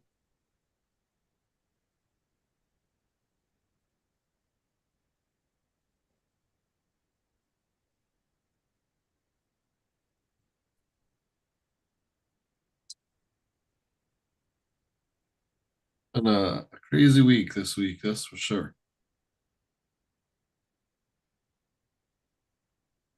What you Are sniffing there a there? lot of weed shows anymore Uh, online? I mean, there's less than there used to be. Oh, Chris is. Yeah.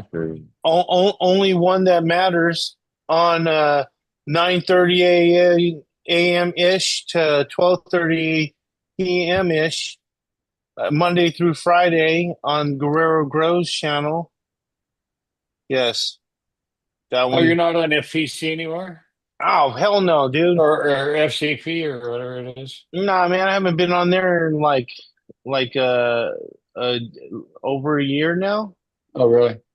I haven't been on. Yeah, I had a I've been stroke building my last own year, channel. so I got my own store now. We're gonna be selling genetics. Woo! But it's only gonna be community people genetics. Nobody's no really everything's gonna be like $50 and under, and no reason why we're charging any money for them is because other people won't grow them. A lot of people don't like growing freebies, you know what I mean? So we want them to have something invested in it. Also, it helps the channel. yeah, So I the get that. channel and the community. So we're gonna try what we're everybody's gonna be able on my store. That's why I want to get some products from Potent on from some of Potent's product his products and stuff on there. Some of his gear and stuff that he brought from there. We'd love to get on there. But we're trying to keep everything under $50, man. We're not trying to rip the community off too much, you know what I mean? Because none of the shit's ever worked. There's every once in a while you'll find something that's actually been worked. It's like, do you know how long it takes for a pepper plant to come out? It takes about 10 years for a pepper plant to come out. Has any of these breeders put 10 years into their plants? They're, Anyone? they're not. No. They're It's not whatever the flavor breeders. of the year is. I know. Whoever's what's the most popular strain of the year, that's what everybody's breeding with. All you have to have is a catchy name and some stupid fucking story about, oh yeah, it was the Korean that came back to Good life and story. some just fucking tale of tales. I Jesus got this Christ. seed at the Yeah. Grateful Dead concert. Always I the held it Grateful in my Dead. mouth for It three can't be weeks. it can't be Lollapalooza. Oh, Okay. It don't. can't be, That's you that's know. one of the ones that annoys the shit out of me. And people are like, you got to put the spit from your mouth onto the seed so it knows what Yep. tools you need and shit. It's like, get the fuck out of here with that bullshit. Yeah. Like, what kind of crackhead shit is that? No, but you might Is anybody inoculate it with the okay? few lactobacillus you're carrying. Yeah. Yeah, I guess. Yeah. But yeah, no, it ain't doing Yeah. nothing. I used to, oh God, I used to really get people riled up on Randy at Malibu Compost. For some reason, he decided he was going to hook up with me and make me a millionaire. And I didn't want to be a millionaire. I didn't want to have my name on a bag of soil.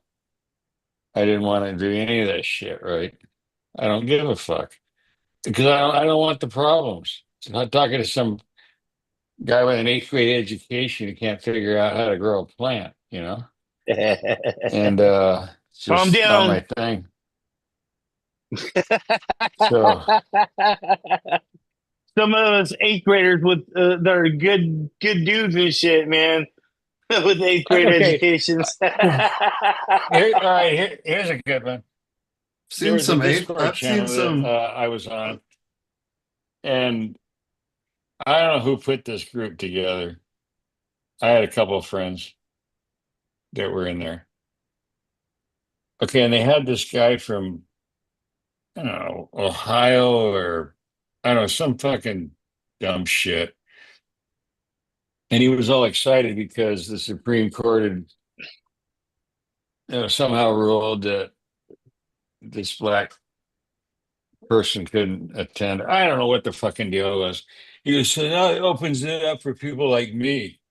I said, "Well, first thing you got to do is finish high school." All right, so I'd put Harvard on the back burner until you get the high school diploma, just for starters. and they only take Yes. 1/10 of 1% of the people that apply. And unless your parents can afford $120,000, you're not going. You know.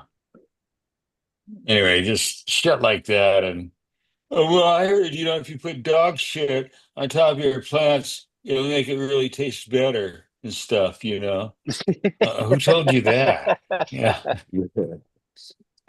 My or favorite, whatever. this was one I What? had this chick I was dating in Humboldt when I first moved out here in 2016. And she was like, I put my moon blood on my plant. And I was like, you can't Oh be yeah, fucking yeah. Oh serious. yeah, that one. Ah, Get it the Right. sweetens fuck up out of the here with that sweetens shit. up the bud like you Uh, wouldn't believe. Extra Okay, so iron. like, let's just break this down aside from the fact that it's just disgusting. So Yes. the iron in the blood is Oh oxidized. fuck. So it's in the I know. Fe3 form. So it's not even plant Oh, bioavailable. Like it needs to be an Fe2 I form. So know. it's not even available iron in the plant. Maybe some nitrogen and some You all heard? organic, Okay, really. that person that we're talking about should distract the root called up aphids for a Randy little while, to scream at anyways. me because anyway. Because I made a joke that what do they do? Get two teams on one side are the hefty mamas that throw in tampons, and the other side is doing Kotex at each other. I mean, is This that is the proper way to the do a battle tea? of the Is using the blood. tampon and dipping Yeah, it in there? yeah. Oh yeah. The vampire Hey, tea the whole bag. thing. It's called the moon. It's Yeah. part based on Rudolf Steiner's um, biodynamic crowd. I mean, it's a moonlit ceremony. How about just not tell anybody you're Shit. doing that? Some I don't know. Keep You it to biodynamic just yourself. shit. because you know why? I Because think some you have stupid to. motherfucker trying to grow some weed. All right, well, try it because I read it Uh, online. So it must be true. just keep it And to yourself.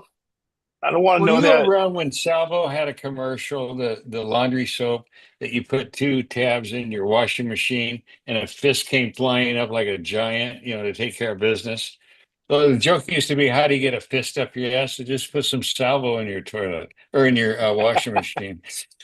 So Uh, I had this whole running joke about that's what they had to do with a certain product to make it effective is get it shoved up their ass, and the easy way to do that was to add salvo. Get it shoved up their ass. Hey, I've been around. I've read every fucking scam there is, every product, every method. I mean, you can't make this shit up. How stupid it is. Well, no, I had a friend, back in Ohio, and he used to stick his finger in his butt and rub it on the buds, and it really made it smell dank. Really? Huh? Good for you. Sure they weren't Maybe from you could San shove the whole Francisco. cola up your ass. Fuck. You sure that wasn't Just someone stick. from San Francisco? right, right Sounds over more in like a the San Fran story. Tenderloin district, right? The Oh Castro. man, Castro, Hey, Tenderloin. Pondix can tell you. He found one of my strains at a cookies dispensary for That's five or fucking six hundred hilarious. dollars an ounce, right? Now ask me, how much have you made off that, Coot? Not a single fucking dime. Or The all the one? people that sell the one seeds, ask me how Yes. much I've made. Not one single dime. All right, everybody. Everybody that's made $1 off of him, send him $1. Let's get I don't in need his it, but account. For just $1 a day, you too can help a Yes, a yeah. retired dollar. cannabis farmer. Help out a tiny cannabis farmer. The only Yes. thing I make money on is Jeremy sells a product that I came up with years Yeah, ago. it's not right. Is that biodegradable? Gnarly, gnarly barley. Fucking AI, There you dude, go. it's great. From Cycle the Soil.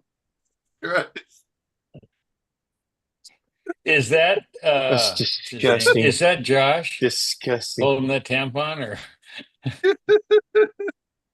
I'm hey, dying. When was that Regen conference? How many years ago was that? The last one was in 2022 or 2023. I don't remember which year. One of the other. So 23. speaking Okay. of, so speaking of that one, you went met one of my friends there, Houghton, and that's whose weed I'm holding right here. This is Corey Cayazzo's weed right here.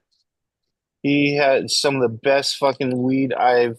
Did you? He has living soil. He does. I'm pretty sure he does like Who is it? he Corey Chris, I Cayazzo. came up with Yeah, I came up with the best names possible. Como, crack of my yeah, ass. Coma. yes. Is that a name for a weed strain? Coma? No go. Uh, Yeah, no, Coma isn't there Oklahoma Coma? Probably. Yeah, who knows? No, it is. That's the newest But not the fucking crack of like my ass. not to crack your That's ass. unique. That'd be a good one. Yeah. But yeah, that's his weed, man. He's fucking grows really good fucking weed. I got the fucking LCG. That's was a LCG. lemon cherry gelato sorbet Gee. number 4. Uh, There's no more generic weed strain than lemon cherry gelato. It is Oh yeah, yeah, yeah, yeah. the But blue hey, dream of hey, our hey, era. hey, just imagine if somebody that knew how to grow it actually grew it and did it well. That's what this is. This is the best representation of this weed I've had. Everything I know. else has been like fucking what you said, industry fucking grown by industry people. Even when you go over to those fucking things and shit, they're bringing their best shit. That it doesn't compare to this shit. Um, he's got a bunch of shit from Skunk Tech. You know who that dude is? no. Uh, yeah, it's a I bunch don't know of anybody by choice. headband crosses, Mm. dome piece. I think that's from Colorado. I think it is. I'm not sure. We got some bonanza, apple, banana soap. Oh, hey, can I tell you, in your career, have you ever heard anybody say to you or tell you about using banana oil? No. Okay. No, So and sometime when you're salabunga. bored out of your mind, look it up. There was a product that you used to sell in grocery stores because you give it that tropical flavor. It sounds pretty groovy, doesn't it? Oh, Banana oil? oh, oh, Except wait, that, wait. Coot doesn't, you know about, oh man, wait till Coot finds out about Zaza. So the Oh kids yeah. now, the kids now take shitty ass Oh fucking gee. moldy weed and they spray Oh, it, spray terps, spray and they chirps. brag about it like it's a good oh, thing. Brag sure. about They it. Yeah, call it this They thing you love Zaza, buy it. from, and then they call non-sprayed weed OG. And it's like, OG. yeah, it's like, dude, They don't even I want to just want to smoke get it. a fucking Louisville Slugger and just try to beat some sense into him, man. I watched some stupid ass fucking rapper brag about his fucking trash ass mids sprayed with fucking, melted fucking Jolly It's Ranchers, whatever the it's fuck he so said. fucking disrespectful to the weed, man. I don't even want them to stick to eating fucking edibles. I think we just need to start slapping anyone on the site that's like brags. Just fucking give him a good fucking Rick James slap. Rick James, That's one of the bitch. 5 fingers say to the face. Slap. So Rick James, bitch. Oh, Tell him this you is did it for headband tell him you into did it for Coot. sour diesel. What's up? Tell him you did it for Coot. Oh yeah. Oh yeah. He doesn't like the lemon cherry gelato either. The person who made this, but like I said, this is the best lemon cherry gelato I've had. You know how like when you eat some when you eat some like chocolate covered pretzels that you get that are homemade and shit, you know what I'm saying? Like you get the chocolate covered pretzels that are homemade. You guys like chocolate covered pretzels? No? No. Anybody? I I do. I used do. to. Hey, I'm here's down a with the hypothesis sweet I've and had. salty. Hold on, hold on. Fuck them Uh-oh. kids. Fuck the kids. Yeah.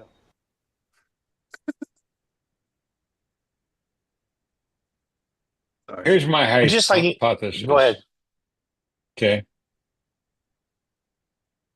The children from that my generation produced, okay, they grew up with parents that for the most part had really shitty drugs, weed and cocaine.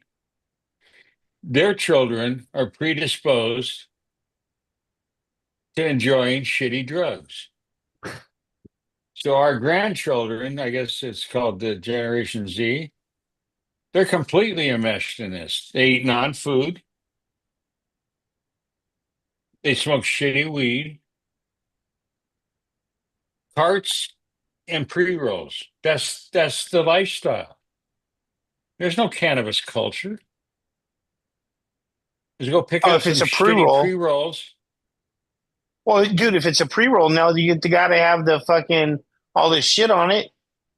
Of You course. gotta have all. You gotta have fucking rosin in it. It's gotta have fucking. It's gotta have all kinds of shit on the outside. It can't just be a joint. You get no argument out of me. I mean, it's a joke.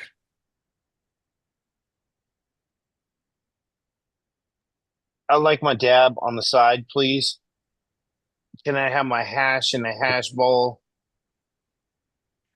So like, Somebody gave me a bud that came from a dispensary here. And I don't know what's because the names are so stupid. How do you make sense of them? No, it's dragon blood crossed with gelato 10. Oh, what about gelato 9? Couldn't that work? Uh it looked like it tasted like somebody took a bud and shoved it up their ass for 3 weeks. I mean, if that's the best you can do, start drinking. Do shooters of tequila. You know, something that'll give you an effect. This is just going through the motion. I was at a party a couple months ago, and somebody offered me a rig, take a hit, a cartridge. I couldn't believe it. This is child's play.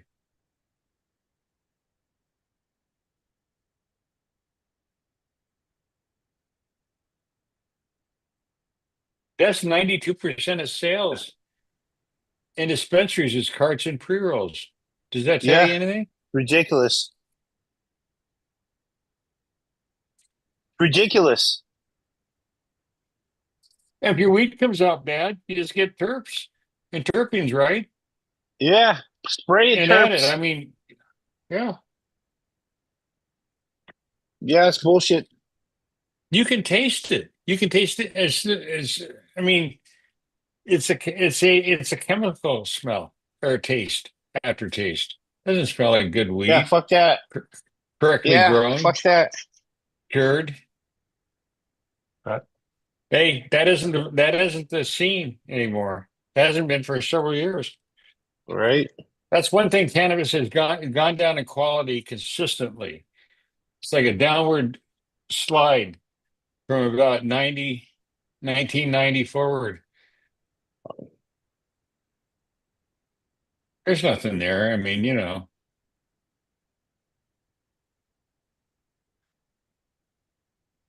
I had somebody from anyway, I gave them some buds. They were laughing like little girls. They couldn't handle it. And it was sad. It was like, you know, going to your first prom and getting your date.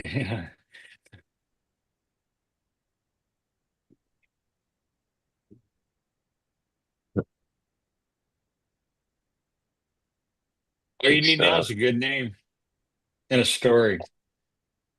Yeah, good name and story, and AI will help you out with that.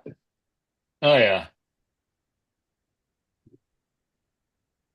All right, so check out this article that came across my radar here. Um, this is oops, yeah, it's on the right one. Now these scientists say they've found these 33 markers that can Mhm. be used to target enhanced strain breeding for medical and recreation use.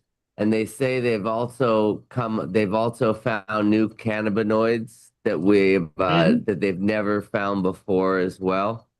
Now, I just wonder what everyone thinks.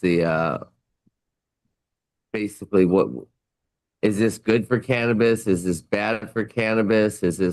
Good. Is this you think it's good? It could be good, but it Well, won't be. Yeah, because this because makes me think there, I'm halfway to thinking this is Phylos. They don't say in this whole article who did the research or Yeah. what intent it was. So like I'm at least they're halfway releasing convinced it it. might be Phylos. But Well, at It least they're was releasing interesting it. how completely averse they were to mentioning who did the study.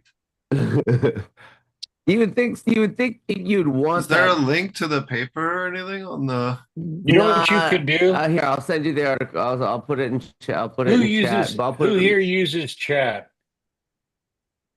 I do. Okay. Download that, Steve. All you have to do is download that as a PDF. Okay. Yeah. And then you drop that into the chat and say review and summarize, and then add that PDF. You'll have it back in less than 20 seconds. For which It's one? that Oh, quick. for that. Oh, you mean for the paper? Yeah, yeah. Yeah, you can take any PDF or any doc. You can do text document if you want. Just do a cut and paste. That's all you have to do, and just to review and summarize. You don't have to fuck with reading it. You can I have was it do trying it to find. as a list of points, Well, usually they or link do a somewhere. summarize, whatever you want. Usually it'll link to the paper. If they want you Yeah. to. Okay, here it is. Who did the study though? So you could just take the link. You don't even have to copy it. Oh, If you're you took the saying. link and enter that into your chat and ask for a review and summarize, that's all you'd have to do. If you already have PDFs that you've downloaded over the years, though, like most of us have, This you is can have it this is reviewed okay. again. This was And researchers in South Korea that have successfully identified new cannabinoids, there you go. cannabiol, Here's the list phylactis. of them. Yeah, here's the shit ton of But them. you could ask, okay, you could ask chat to make that into a table for you and have the name, the property. See what I mean? Do all Yeah, that automatically. Hmm, that's fucking You wild. can have it manipulated any way you There you want. go. Oh, I was unable to access the documents. I don't know how you do it on Windows, but on Mac, it doesn't matter what document you're in. You can save it as a PDF. That document, that page. I don't know how you do that in Windows, but I just pasted it in. uh, There you go. Focus on 11 perfect. cannabinoids across 174 legal market strains. 33 new genetic markers were found. Pretty cool, huh? Yeah. And that's just scratching the surface, what you can do. Genome Quebec Service Enterprise Center, Funded by Biology. Funded by Funga Group, private sector cannabis company, Natural Sciences Council, Canada. So who the fuck is Funga Group? You could ask that. Prompt it right now. Say, Oh yeah.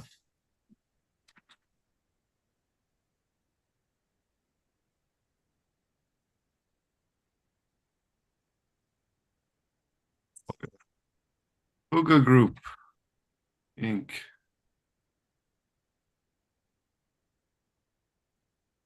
While it's doing that, let's look at their LinkedIn. I don't give a shit.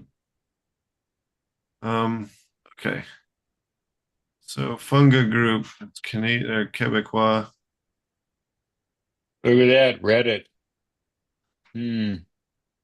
Beyond business opportunities, blah blah blah blah blah. What happened to that group that was trying to collect all that clone or cuts? Phylos? Phylos? Yeah, Phylos, or something like that. They're still around. Oh, They were okay. selling stuff through I Love Growing Marijuana, believe it or not. Oh, Mandarin cookies, yes. There's such crescendo. Tropicana cookies. Yeah, this is Oh garbage. God, this is the shit that drives me nuts. Yeah, that's Just trash. made up fucking names, I always like Canadian butt hairs. I thought that would be that's a go, especially now with the the situation between the United States and Canada. Canadian butt hairs. Yeah, I Oh got it yeah. from this guy, and he came back from Australia. I'm paying my tariffs in Canadian butt hairs. Yeah, butt heads. There you go. Canadian butt heads. Here's the funny part. On the West Coast, Vancouver is like really popular for Americans. You go to Vancouver for the weekend. There's that I'm not allowed. big resort up there. I mean, It it's a doesn't, happening place. they were It's like going established to Europe. in 19. The Fuga Group was established in 2019. They're a small batch organic cannabis cultivation company, living soil, hand trimmed. Huh, weird. Not what I was expecting. I was expecting like Scots or fucking Phylos or yeah. Who's the guy that was on?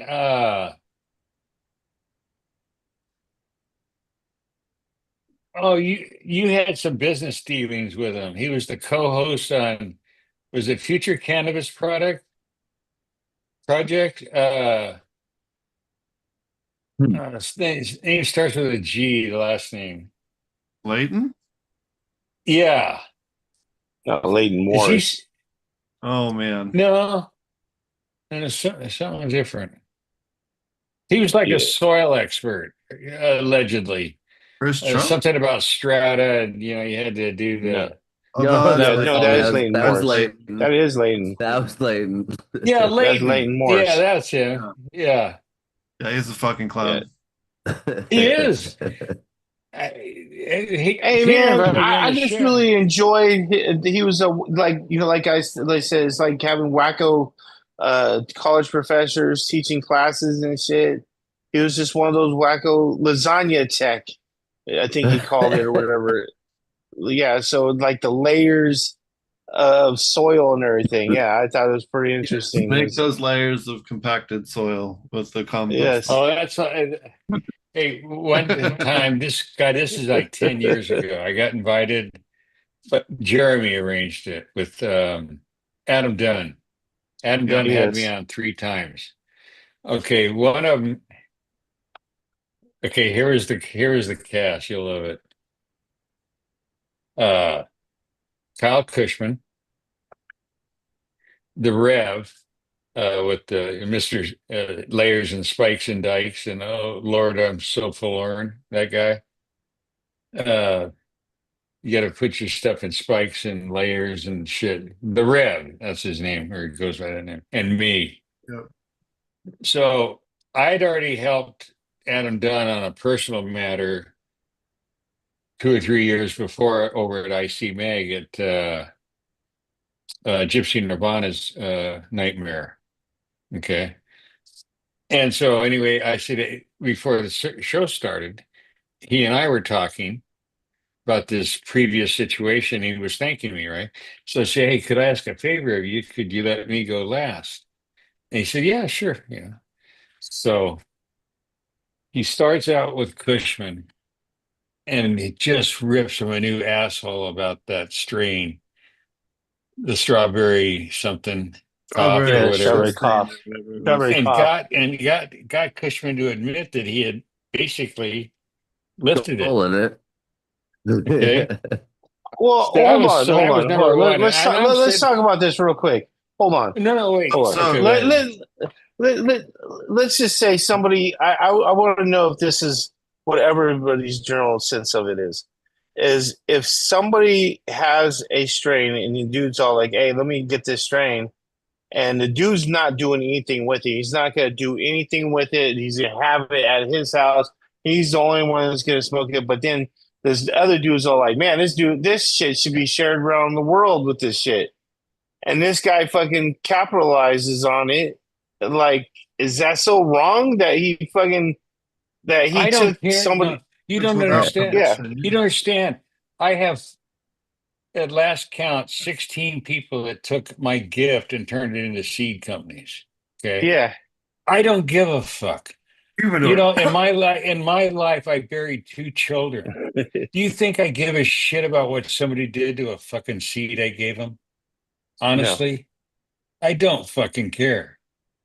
Okay. And I don't give a shit about names. I don't give a shit. You know, you can call it whatever you want. You know, cute angina, you know, that's a good a one. stinky vagina. I mean, it doesn't, I don't give a shit because it doesn't mean anything. If you don't know how to grow, you don't know how They to got grow. God's pussy already. You know, yeah, that's what I mean. You know, it's a joke. It's, I couldn't even follow the conversation because I thought, hey, you know, see a plant, who gives a shit? If that's what a person really believes their life is going to change because they get this, you know, set of genetics, they're they need a new drug, make them smarter. It's not going to change anything. That's my Well, only point. But anyway, I, so let me finish. So he rips Kush or Kyle apart on this one, you know, whatever that deal is. So then he lets the Rev start do his thing. And he's talking about you got to put stuff in spikes and dikes and layers, and because the roots can't do this and the roots can't, you know, every time you try to humanize an object that's, you know, you can't make a dog your child, and you can't make a plant this thing that responds to, you know, stupid shit like this. So then it's my turn. And all I said was, well, I guess the approach where I part is that I pretty much just try to structure it like you would find it in a true at an organic farm and let the plant take care of business. Let it go at that. That made more sense than those two clowns talking about. That was when he was doing his vagina. He because Dunn asked him, "Well, is your product organic?" Well, almost. It's 90%. What does that mean? Well, is she a woman? Most of the time. Most of the time. You know, I mean, it's comical. It's absolute. Some of the I was on one show where they had a guest on who brought up video of a plant that he completely took all the leaves off. Defoliated. Yeah, is that okay? All right, defoliated. And it was held up like this was some great fucking thing. Hey, I don't know what to tell you, but leaves turn sunlight into energy. I don't know. I mean, you can't reinvent things, okay? That's science. It's called photosynthesis. Why in God's name would you take the leaves off? every fucking leaf on this plant was gone, and the host and a couple of people on the panel. Oh, that's really great, man. So when did you do it? And how did you do it? Well, I don't know, get some toenail clippers. I don't know. Yeah. And this is held up as some kind of great, science or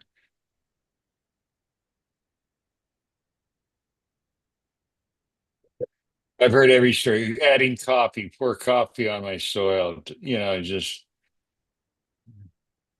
skunk urine or some, just on and on and on. Well, no, really, it makes it taste like skunk. Oh, okay. It's clear that you've never been around a real skunk because if you had, there's no way that you'd want your weed smelling or tasting like Fair skunk. enough. This is true. This is true. Hell, you live in the country. I mean, I no, do. you live in I've had four altercations wilderness. with skunks this year. I've had four altercations with skunks this year. Well, not me, my dog, but she can't learn to leave the skunk alone. There's a skunk out behind the house there somewhere. I've fucking yet to see him, but Yeah. yeah, she's found him four times in the last year. How do you know But your dog's not finding them? They're finding your dog. Maybe it's like Pepe Le Pew. Oh, come over here. Oh, Sherry. I see more possum around here because I live right at the edge of a wilderness zone. oh Once yeah, you, yeah, okay, I live south of Portland, about 10 miles. And once you get through my little community, which is the end of the Oregon Trail, where the wagons ended, uh, the next 20 miles is wilderness, farmland. But adjacent to the river, they left, you can't, what do you call build on the banks. So I mean, a lot of roadkill. yeah, yeah. Possums and cars don't make for good playing partners. But before I go walking every morning, I see osprey, bald eagle, falcons, hawks. I've seen deer within 20 feet of walking Nice. in the forest there because it's a wildlife right along the confluence of the Clackamas and Willamette rivers. So yeah, the ospreys, that's a raptor that only I shouldn't say only, primarily eats fish and Fish, yeah. eels We from we the have them up river. here as well. We have them Yeah, up here as well. yeah. You sure do in New England, absolutely. Well, you're not in New England, but yeah. Anyway, we have I don't know which group puts up the nest poles for the osprey, but they come back to the same nest, the mated pair. Oh yeah, And yeah. they usually it's two hatchlings they produce, and then when they're done, the parents leave and take off. It's like, okay, kids, here's the keys to the apartment, and they're gone, and then they come back the next year to the same. So it's pretty cool. They're an interesting member of They're the cool birds. They're cool birds. yeah, and they're beautiful. I mean, and to watch the golden eagle or the bald eagle, whatever you want to call it. Goldens are They're different. I'm beautiful. sorry. Just sitting in the trees overlooking the river watching because the animals come down there, rodents and what have you, for the water. So there's squirrels and rabbits and all kinds of shit for the eagles to grab and hawks. And they're really fun to watch. I mean, when they go diving and going after usually a smaller bird or something like that, man, it's amazing how fast they are.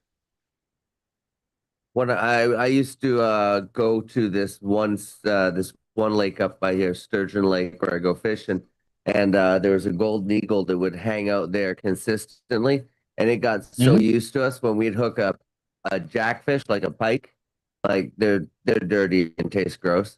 We just chuck it up in the air, and he'd come and he'd fucking swoop right in and just grab it and Yeah, go. Yeah, yeah.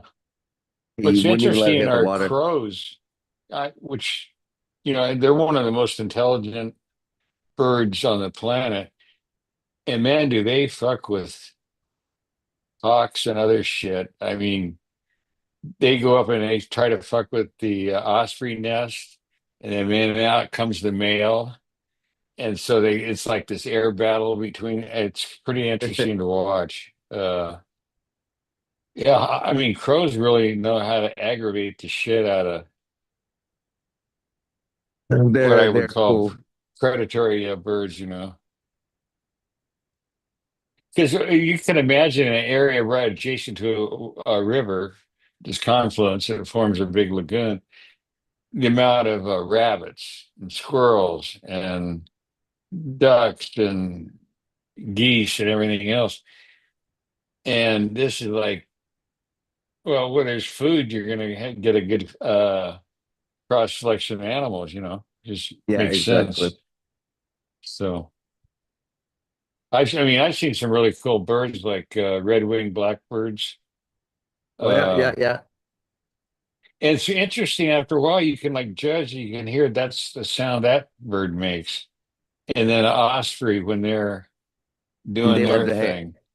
those red-winged blackbirds. Those love to hang out around water. Yeah. Oh, is that right? I didn't know that. Yeah, Yeah. yeah. They love Oh, that. They also nest. herons, blue herons. Man, talk Yeah, about majestic. Wow. yeah. They're cool animals. They are majestic. Big, big bird. Yeah, yeah, exactly. And what an interesting shape. I mean, real Japanese art kind of shape. The profile when you look at them. You see them a lot in Asian art. Not blue herons, maybe, but herons or that cranes and that kind of thing. My parents' Because there's a place at lot the of other food, side. eels. The rivers are up here loaded with eels, and Eels are a weird animal. Like no sexual organs on them. Like, and we still don't know how they reproduce. We have no idea how or where or what they do to reproduce. We well, think it happens in the it's Atlantic, but yeah, in yeah, in red worms that we use for vermiculture, encyclopedias. They're hermaphrodites, but it takes two to tango. So two worms line up and they exchange body fluids, hmm. and then they go on their way and they drop two cocoons on average. And they do that twice a week. I mean, it could And be something each like that with the cocoon, eels. what's that? I said it could be something like that, I suppose, with the eels. Yeah. Because Yeah, it would, I could see them being related at some point or branching off from fair common enough. Yeah, yeah, ancestors. yeah, without a doubt. But then, With think about this. So each cocoon contains on average seven hatchlings. So each worm produces 14 new worms a week. Yeah. where we each two produce 14 new worms. Yeah. 14 apiece, And yeah. within 6 weeks, those hatchlings will be sexually mature, and then they begin reproducing. Now they never sleep, and they live for about 4.5 to 5 years, and all they do is eat bacteria manure and turn it into castings. Okay, so if you had perfect conditions, and this is rhetorical because you never would or could, but if you could, okay, if you could have perfect conditions, if you had 1 pound today, a year from now, you would have uh, 500 pounds of worms from 1 pound. Well, we can't achieve that, but you could easily achieve 300, 350, if so you can see how you can really reduce organic waste into soil through using worms, something that the Chinese developed over 7,000 years ago. And India, that's where you've heard of blue worms, maybe. I Blue have heard worms of came blue out of worms, Asian blue Kashmir. worms. Yeah, Exactly, but they came out of they're one of the Kashmir. largest decomposer worms. Yep, Yeah, right. yeah, Yeah. they're interesting worm. I've never got had the chance to farm to try to raise them yet. I tried to get them one time, but the guide said he didn't have enough to give me at that point. So. I'll find you a source because things have changed in the last 10 years. And so there's only three worms you want to consider using, in my opinion. Let's go four. Red Wiggler is Um, pretty much it. okay, Red Wiggler is the Fatita. That's They, the big one. That's the one.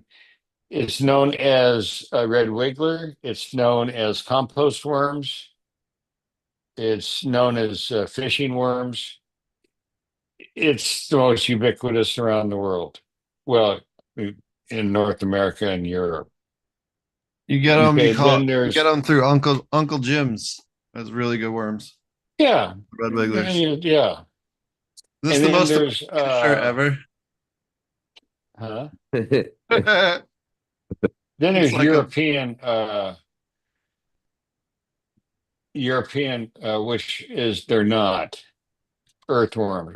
Earthworm is a completely different branch of the worms, of the worm where you can't put earthworms in a worm bin, right? And also you can't take composting worms and put them outdoors and have them survive because that's not what they do. That's what you find them in in manure piles and compost piles. How they get there? Because birds can't digest the cocoons. They go to a pile of manure. There's worms, right? They go there and they eat the worms and they ingest cocoons. They can't digest them. They go to later in the day, they shit out the cocoon, and that's how they spread from pile to pile to pile to pile. there you go. 5,000 red composting worms. Hell There you yeah. go. Anyway, so that's those two worms. Then you have the Asian blues, like you mentioned, and then the other one is African night crawlers. I don't like Those get them big. because they're creepy. How big they get? They get up to 10 inches. They're Can huge. you imagine a 10-inch worm? They're favored by fishermen because imagine a 10-inch fishing worm and they're huge. I mean, they're really big in diameter. That's what she said. Where you live, you couldn't do them. If you get below 70 No, yeah. degrees ambient temperature, they will leave. And then you'll come in. Yeah, there you go. You'll come in and you'll find dead worms everywhere because they'll crawl out of the worm bin. So the best one that you never, ever, ever, ever have problems with are the red wigglers.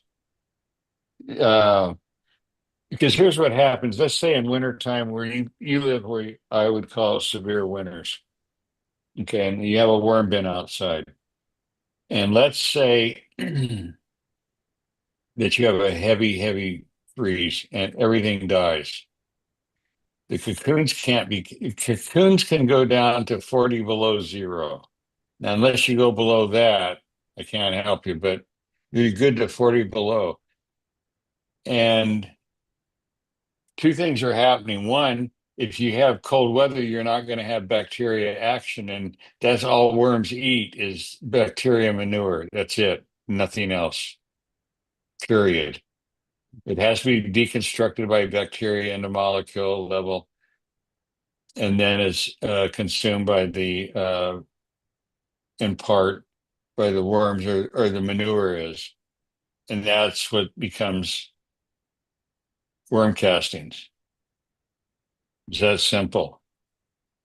But anyway, so when the bacteria or when the temperature increases and the bacteria, or the temperature rises, bacterial activity begins again, right? And they produce enzymes which will assist in the cocoons in hatching, and the whole cycle starts again. So you don't have to worry about. I mean, obviously, it's better off if you have it in a barn where you can at least to some degree control freezing weather, but you don't have to worry. If it freezes, it freezes. It'll be back. The only thing that can kill the worms is poison. Yeah. You got those crazy jumping worms, the Asian jumping worms or whatever that fuck everything up. Right. Yeah, what you want, the composting worms, the ones that we were talking about, are very docile, except for the Africans. That's another reason I don't like the Africans. They're very aggressive. Um, in a If you were in a warmer climate, it's nothing to have all three blues, European night crawlers, and red wigglers all in one bin. No problem. But when you start adding the Africans, you start having problems. If you want to do Africans, you do them by themselves. And they better have a fucking visa. Yeah, right. They going. That was good timing. What I learned, what I learned from watching the cannabis deal from, like, say, going back 15 years from the pre-legal era through legalization, at least in the West Coast. Fuck growing. Want to make money? Supply, sell something to cannabis growers. That's where the money's at. Fuck this growing weed. They just get beat up by the brokers. I mean, if they're selling ounces for $25, what do you think the grower got?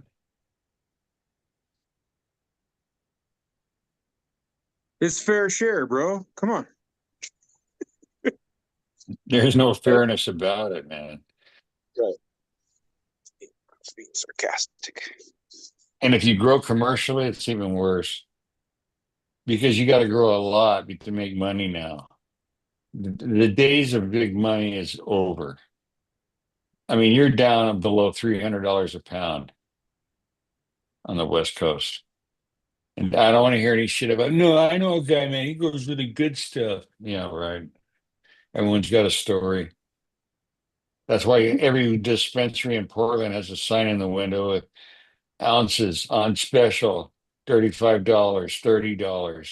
Give me a break. It's 1960 prices.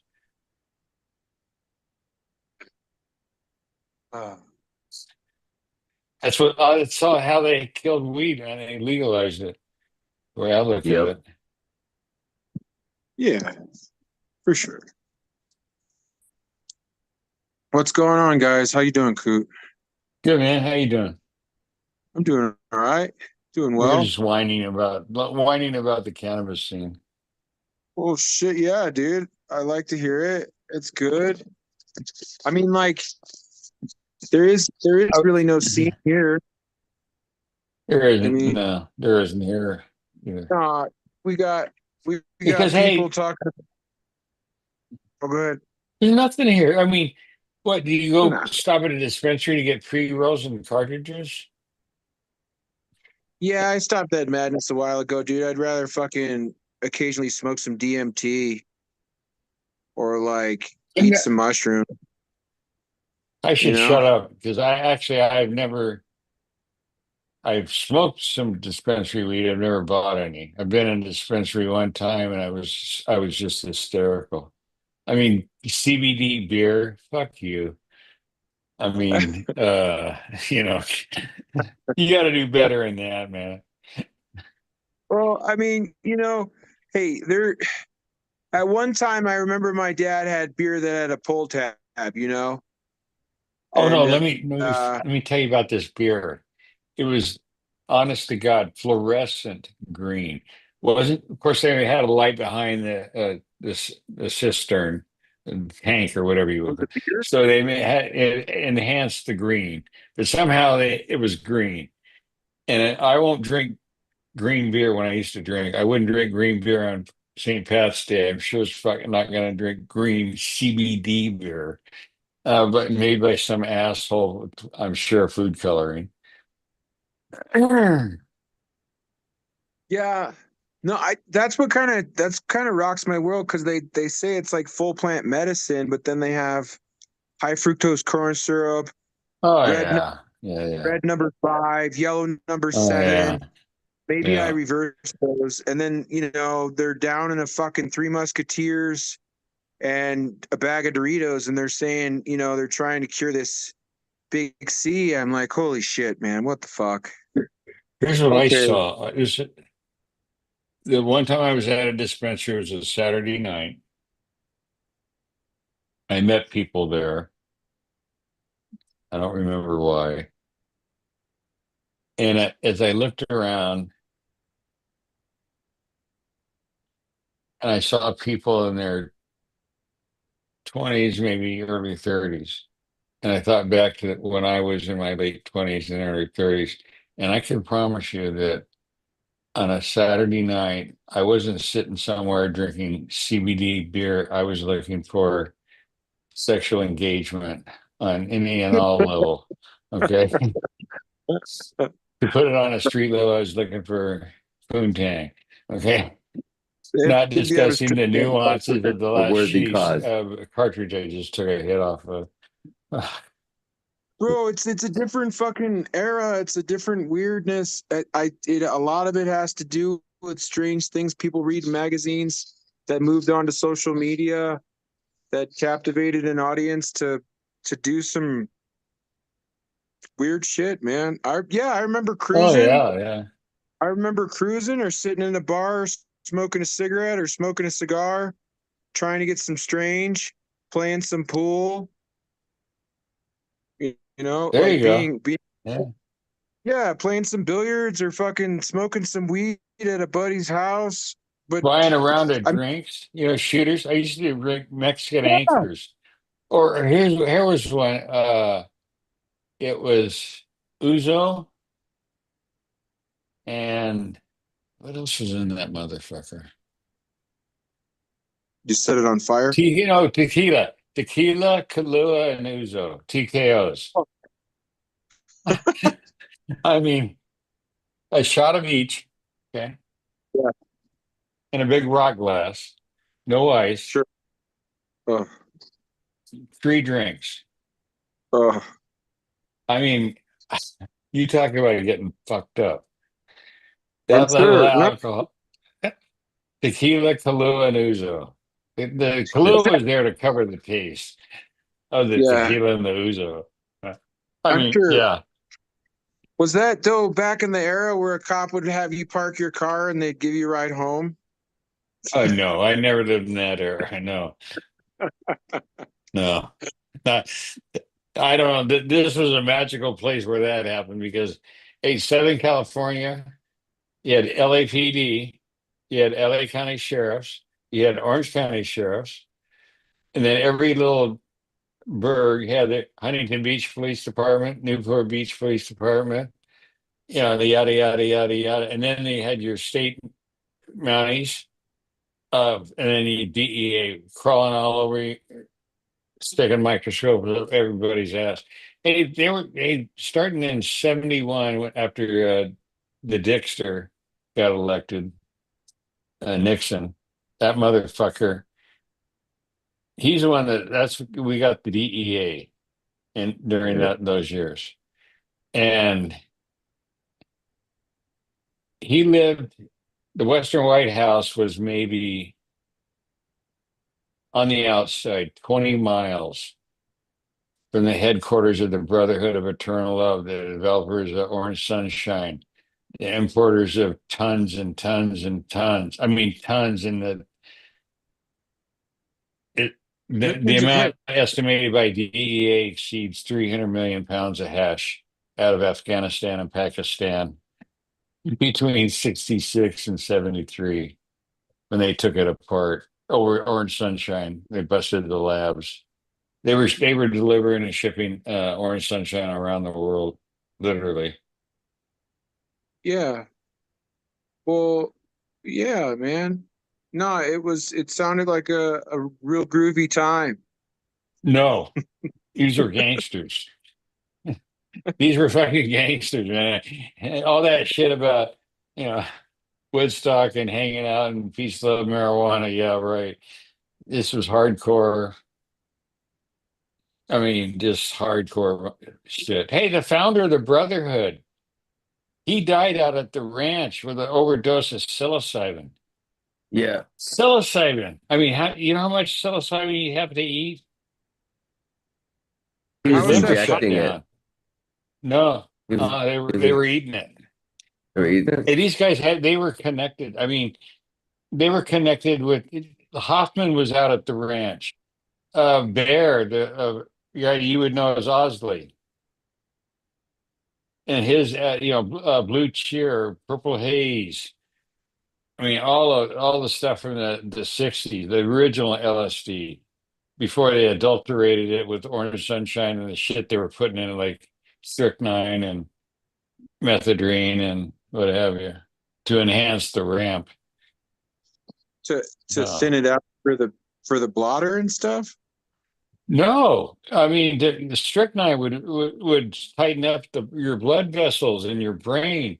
It would give you more of an impact, more of a jam.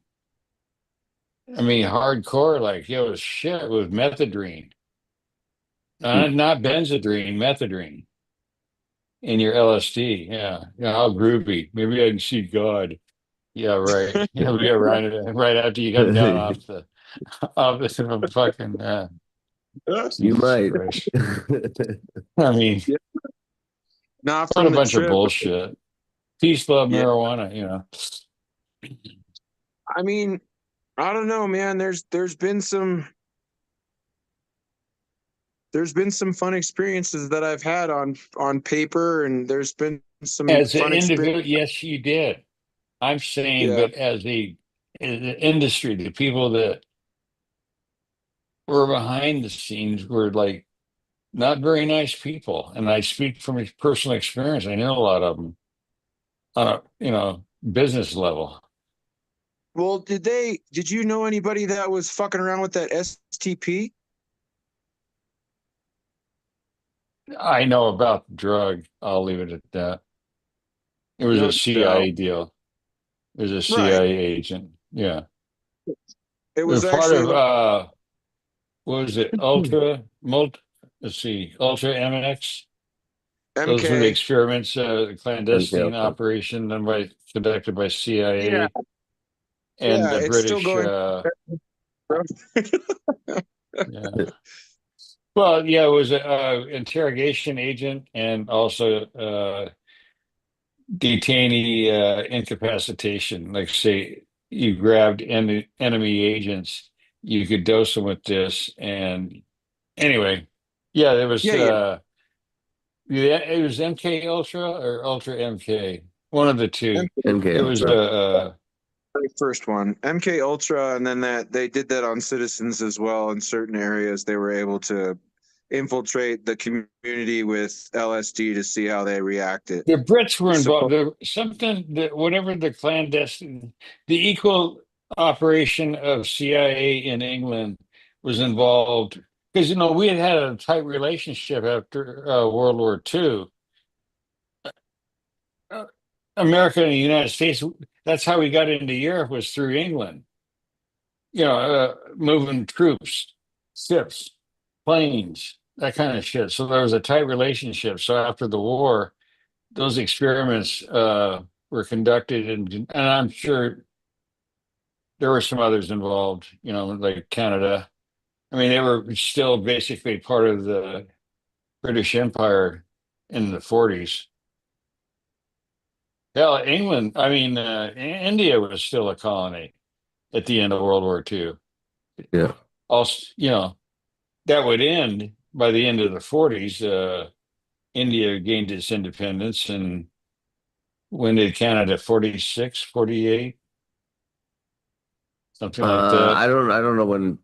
I think it was Antigua left in 43, so it would have been around the same time, Oh, I'd okay. say. Yeah, I mean, they were involved in World War II long before the Americans got involved, as an example. So they're also, part of NORAD, so the whole thing with between this idiot in the White House in Canada, it makes zero sense. I mean, we are North America, United States and Canada. I mean, fuck the rest. Yeah. We got the Yeah. landmass. So Nixon had his heyday with beating up the hippie, and then fucking uh Reagan's wife got embarrassed for buying some really expensive Well, he got mad at the hippies for protesting at his wars, right? And then so he came after the hippies' drugs. what you Also, mean the Vietnam okay, conflict? Nancy Reagan had her stupid "Just Say No" Well, she campaign. got That was the name. We just say no. Yeah, well, she, like these two drunks. This she is what this cracks me up. You got Ronnie, and he cheated on his old lady when she was you know, never mind. Anyway, so they get married, and all of a sudden, their daughter Patty. Oh I believe her name was my Blowjob Nancy. God! I think they Huh? called her in the. I mean, the beaver shot she did for what magazine, Hustler, or I don't know. It was like, there it is. Welcome home. Oh, hey, thanks for shaving. It looks good.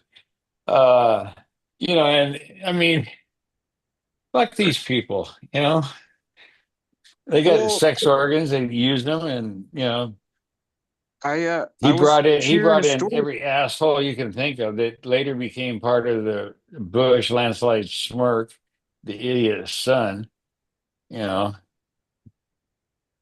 Well, I yeah, don't know. they all beat the drum for drug abuse and how to help. And Oh yeah. I heard Nancy Reagan had bought a really expensive China set for the Oh yeah. The White House. and yeah, for the White House, so that she had to do something quick because the media was filleting her. So she came out with the Just Say No campaign, Yeah.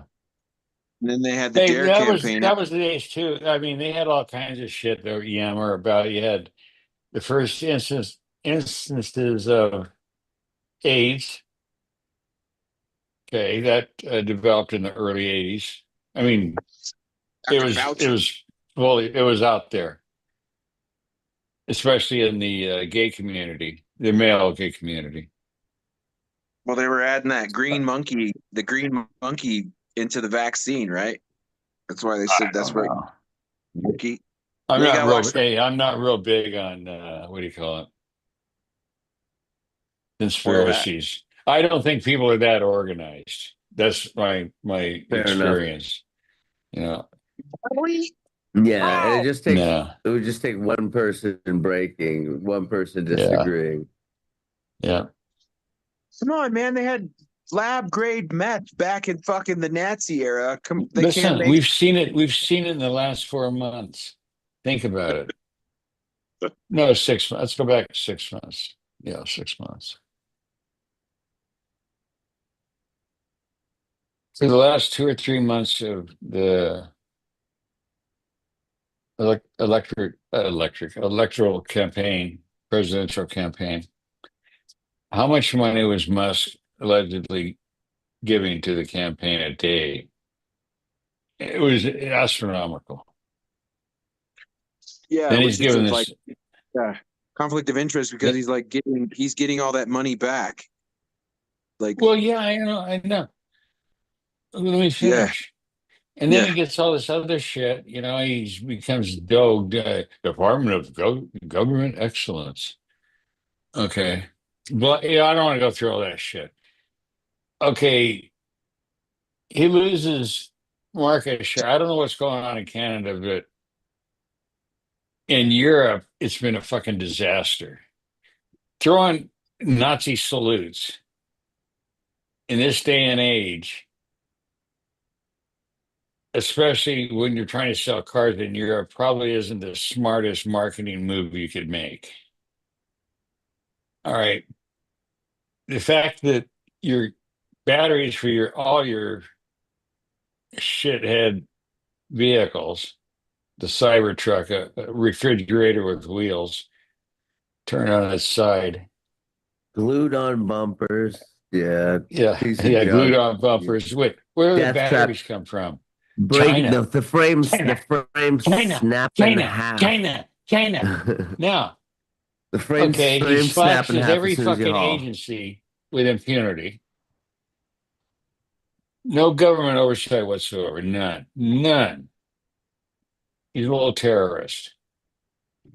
Then he decides, well, actually, it depends on who you believe. Now, the rumor mill from the talking heads is that Vance and his henchmen, it was a power play. It was time for Elon to go. I don't know if you heard his last interview. He called the new bill from Trump, the big, beautiful bill, as Trump calls it. Elon Musk now describes it as the words disaster and absolute were in it. Yeah, absolute disaster. Gee whiz. He's been on more than one, talk show. He's pissed because he got treated like, hey, this happens in look, you want to talk history? In every Republican administration, it comes apart at the seams because this faction can't get along with this faction and have a coherent message. And Nixon, Reagan, Bush, his idiot kid, Manslide smirk. Uh, how many people quit the Trump administration in the first 6 months? How many chiefs of staff did he have in the first year and a half? I mean, most of these guys are there for the entire administration, not for 3 months. You're still trying to figure out the computer at your desk for the first 90 days. I mean, Right. Yeah. Yeah, I mean, like, fuck, dude, it's a shit show. I don't try to pay too much attention to it, but yeah, it is around there. It does make a lot of noise. I try to pay attention to the stock market and do a little bit of razzle dazzle here and there because I don't want to fucking let me retire ask you a broke. question. Because I really honestly don't know. So I'm asking you, just tell me what good, bad, or indifferent. Sure. When a person don't personalize it, don't internalize it. So in general, you go to see a broker, or excuse me, a financial certified certified financial planner. Okay, is what they're called in Oregon. What kind of return would a person expect to see if they're using a manager like that? Oh Because gosh. there's a fee that they charge. So what Yeah. would your net? What would a person's net would be considered solid? I think that it depends upon your age bracket. I know certain individuals that are in their um s- late 60s, early 70s that have maybe $1 million portfolio and their marketing managers charge them roughly a 1%. No, not what they charge. What net? What do they? Oh yeah, What's no, their I would think so. return Yeah, so they percentage? about they get around 10 to 15% return a Really, year. really? Wow. See, I take the opposite.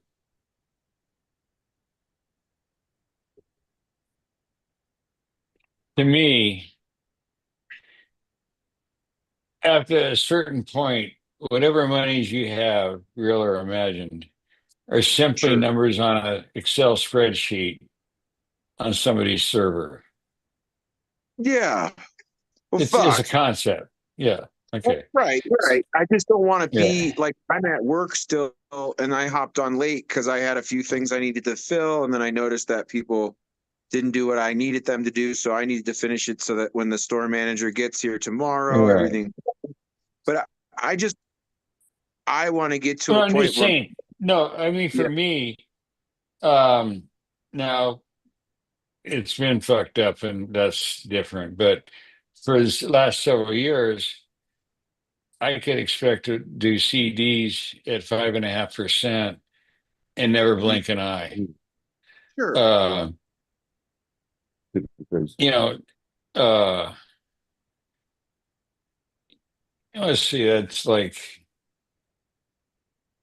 well, anyway, it was a good deal because you just, get a check and just keep rolling it over, and you guaranteed funds backed by, well, we used to have a government.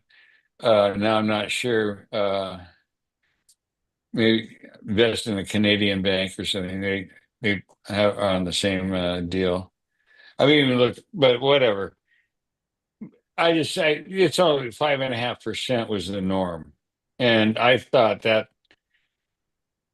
if you do like government bonds, talk about bend over the hood of the car. Um, you I I ain't gonna get that. Treasury bonds. Uh, then I mean you have bonds that like 1 week turn flip. It's for. I'm not an investor. That's for day trading shit. I just say, here's the CD. Give me 12 months. How much do I make? And no big deal. But I'm not trying to. I'm not trying to.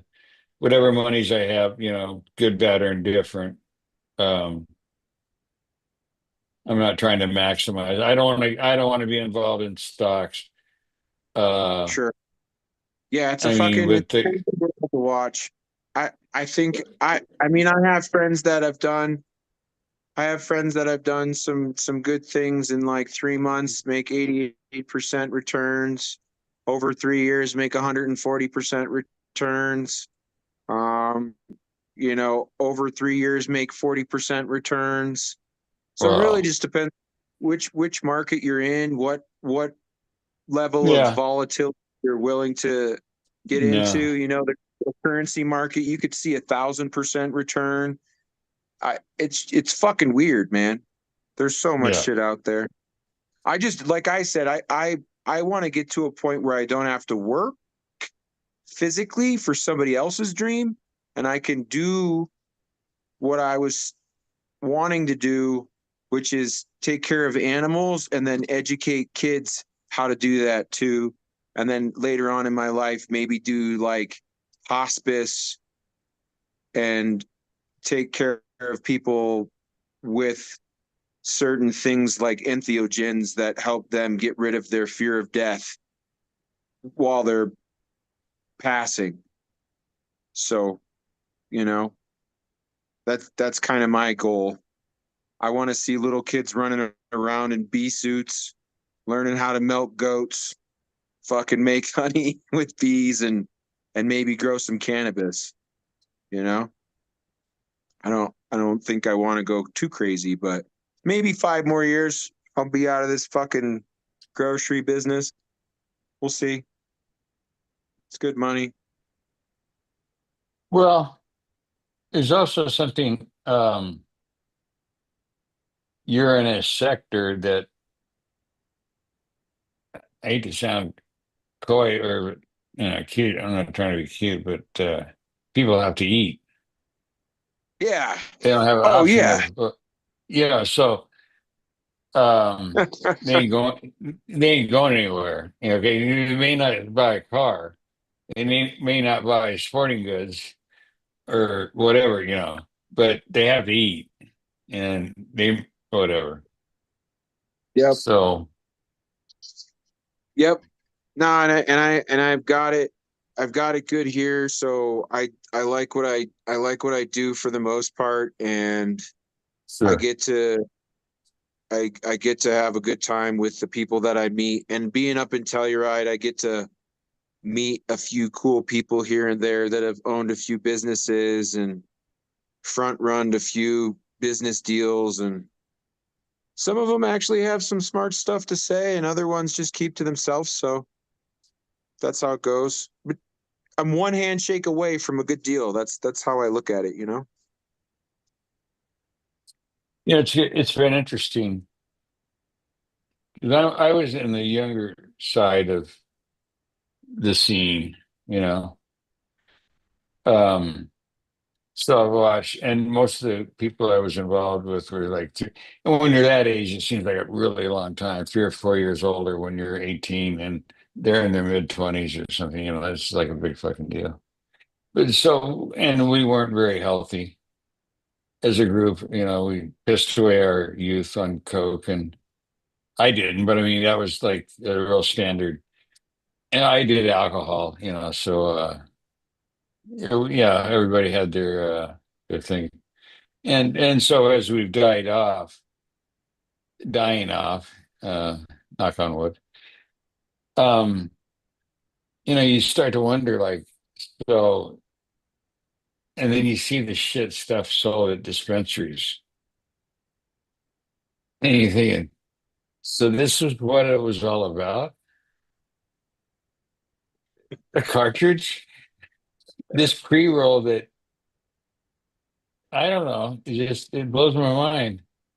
You know, like we used to, I remember scoring like an ounce of something really exotic, you know, hey, this came from uh Culiacan, or this is from Guadalajara.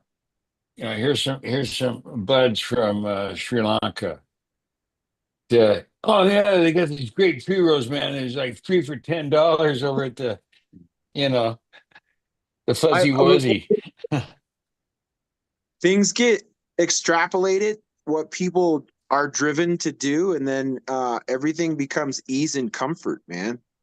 Oh, sure. Hey, look, it's so processed, Yeah. and it's down to how many grams. Was it 1 gram per pre-roll? I mean, they got it's been It blows. industrialized. I get that. It's just I don't get it. Why good cannabis you can't sell good bud?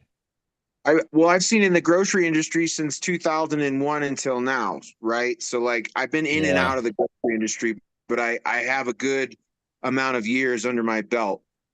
sure. And so when I started in 2001 at Safeway, and then I did all of Colorado, Farmington, New Mexico, and South Dakota when we did the remodels 2005 to 2007. So I got to see all the communities, all the Hobby Lobbies, all the McDonald's, all the KFCs. All the communities are fucking cookie cutter the same, no matter what fucking Sure. town you go in. And then you see how convenience takes over the market, and then they had like the little tiny cans of Coke when those first came out, and the 100 gram measurements of cookies. So it's like two fucking Chips Ahoy little mini cookies in a package. Right. All things start rolling Oh, out, and then these. hey, what one of the best, it started out as a cookie shop on Sunset Boulevard, famous Amos. And you Yeah, went out there and they came in a paper bag, like a French fry type, you know, bag, out sure, of the sure. oven, fresh, out of the fucking oven. Okay. Yeah, To yeah, this hard rock about the size of a quarter in a little bag, you know, like yeah. it wasn't the same experience at all. I mean, not even close. But that's how we're. But that's how it generates. It goes from this beautiful idea like French Yeah. fries cooked in beef tallow that are real French fries, and they were barely making any money because the refrigeration was spent for all their ice cream, you know, McDonald's and their milkshakes, because it was real ice cream, real Right. milkshakes. And then they went to that powderized mechanism where it was just like wasn't even real milk they were using, you know? And it's just like Okay. everything does that. It fucks it all up. It started in, I think it was 1980. Coca-Cola made the decision to go from white sugar, uh, which is made of two molecules, fructose and sucrose. I'm sorry, glucose. Glucose and fructose, right? And Yeah. corn syrup was the main source for processed foods. And so then they were approached by Coca-Cola, which sells a lot of fucking sugar. And they said, because they sell it all over the world, right? Yeah. Oh yeah, man, that's a big story too. And they told them about this corn syrup that had been uh, altered so that it's like 60-40, 60% fructose and 40% glucose, high fructose corn syrup. And it's sweeter. And here's how much money you can save. And fructose is addictive like a motherfucker. And it really destroys the vessels in your brain. Among I mean, I don't want to get into it, but high fructose corn syrup. And so you have this generation now that's over 45 years old that's been raised on high fructose corn syrup. It is in fucking everything because it's cheaper. It costs less. Well, yeah, dude. I was listening to a story where they said every soldier should have a Coca-Cola for 5 cents. So like they Yeah. talked the government into paying for those factories to be like built in all these other countries so that the soldiers could get their Coca-Cola because they were selling You it know, at a you know, loss for soldiers. okay, you worked for Safeway, and at one time they're one of the old, oh, you know those stories. Okay. So you know what a big trucking operation Safeway was in the heyday, right? Okay. Do you know what the largest trucking company in the entire world is? Coca-Cola. Coca-Cola. Think about every fucking country. I don't care if you're in Nepal. Okay, there's a Coca-Cola truck. Yeah. You could be in And they own every one of them too. Antigua, okay, and or Yeah. some island of the Caribbean, and there's a Coca-Cola truck, man. Yeah. Yeah. Like, No, I went Coca-Cola on. owns every one of them. Well, so it was a soldier. It was a soldier. Or it was a captain that sold it to a pharmacist later, but he was trying to get off of painkillers. So then he was drinking sugar water. Like he came up with the formula. It was cocaine. So the original Coca-Cola had cocaine, so it helped this guy So, get off of yeah, yeah. painkillers. Then he sold his formula to a fucking pharmacist. Then the pharmacist couldn't put coke in it anymore, so they carbonated it. And then they made this sugary beverage. And then they fucking jacked all the soldiers on it. Then they were Well, losing their yeah, but that wasn't their market. Their big market was they were okay. They were based in Atlanta, still are based in Atlanta. Okay, right in the heart of cotton fields. And they used to bring out wagons. In fact, the slaves used to call it the dope wagon. And they got free cold Coca-Cola in the afternoon. Why? Because they had cocaine and it jacked them up. So they got production. I'm serious. Uh, I mean, this wasn't just some benevolent society. You know, they picture it like everybody's sitting around the ice cream parlor and, they made a float out of it. No, fuck no, man. This was hardcore. I read the jack. story. I saw a movie about the guy's life story and how big it is today. It is, think about how many cans of Coke are bottled, 6 packs or 12 packs, I guess now, every fucking day. Now think about Well, this. Have you ever worked with people that bragged about the fact that they drank a 6 pack a day during the workday? Okay. a coke? Well, yeah, it doesn't matter. Any of the drinks. Okay. They Yeah. all contain 42 grams of sugar. 42 grams. So meaning that if they drank 6 cans, that's 252 grams of sugar, right? Yeah, man. Okay. 224 is half a pound. Half a pound of sugar. Bro, like I have forgiven myself of the past when I used to be jacked on all that fucking dumbass food, man. Like I Yeah. really made some poor decisions. It's insane. What do you think But you that know does what? to a child, a Well, 3-year-old? right. Dude, I get to see it every day of the week. There's this couple here that's a young couple. They have 2 kids and The like kids are jacked up all the time, right? they eat Lunchables, right? And Lunchables are Oh, known God. for having Yeah. high levels of lead. It's the most expensive meat per pound you could buy in a fucking store. It's up there with saffron. You know what I'm saying? Like it's up there in the I price per promise you, pound. Gorski, Yeah. I promise you that if people saw it being made, where it's turned into this pink slime and put into casings and then sliced. Oh, look how fresh it looks. Do you know what's in there? I mean, think about what goes into fucking bologna or, and I don't get any of them. Okay. It doesn't I mean, matter. and each one of their kids, even though like one of them's just learning how to talk, dude, like and they both have their little bag of candy. So one of them will have like little marshmallow green frogs for the day. The other one will have candy Oh, worms for the day. And then they each get a soda. And then they each get their Lunchable. And that's what they eat for Jesus. dinner. And Yeah. then the little girl, she has a silver filling tooth. You know, and Already. she's 6. Yeah. Yeah. And that's what I get to see on a regular basis is well, and the kids of different descent, maybe they have like their chili sugar, you know what I mean, the chili covered candies or the chili covered Right. gummy Right.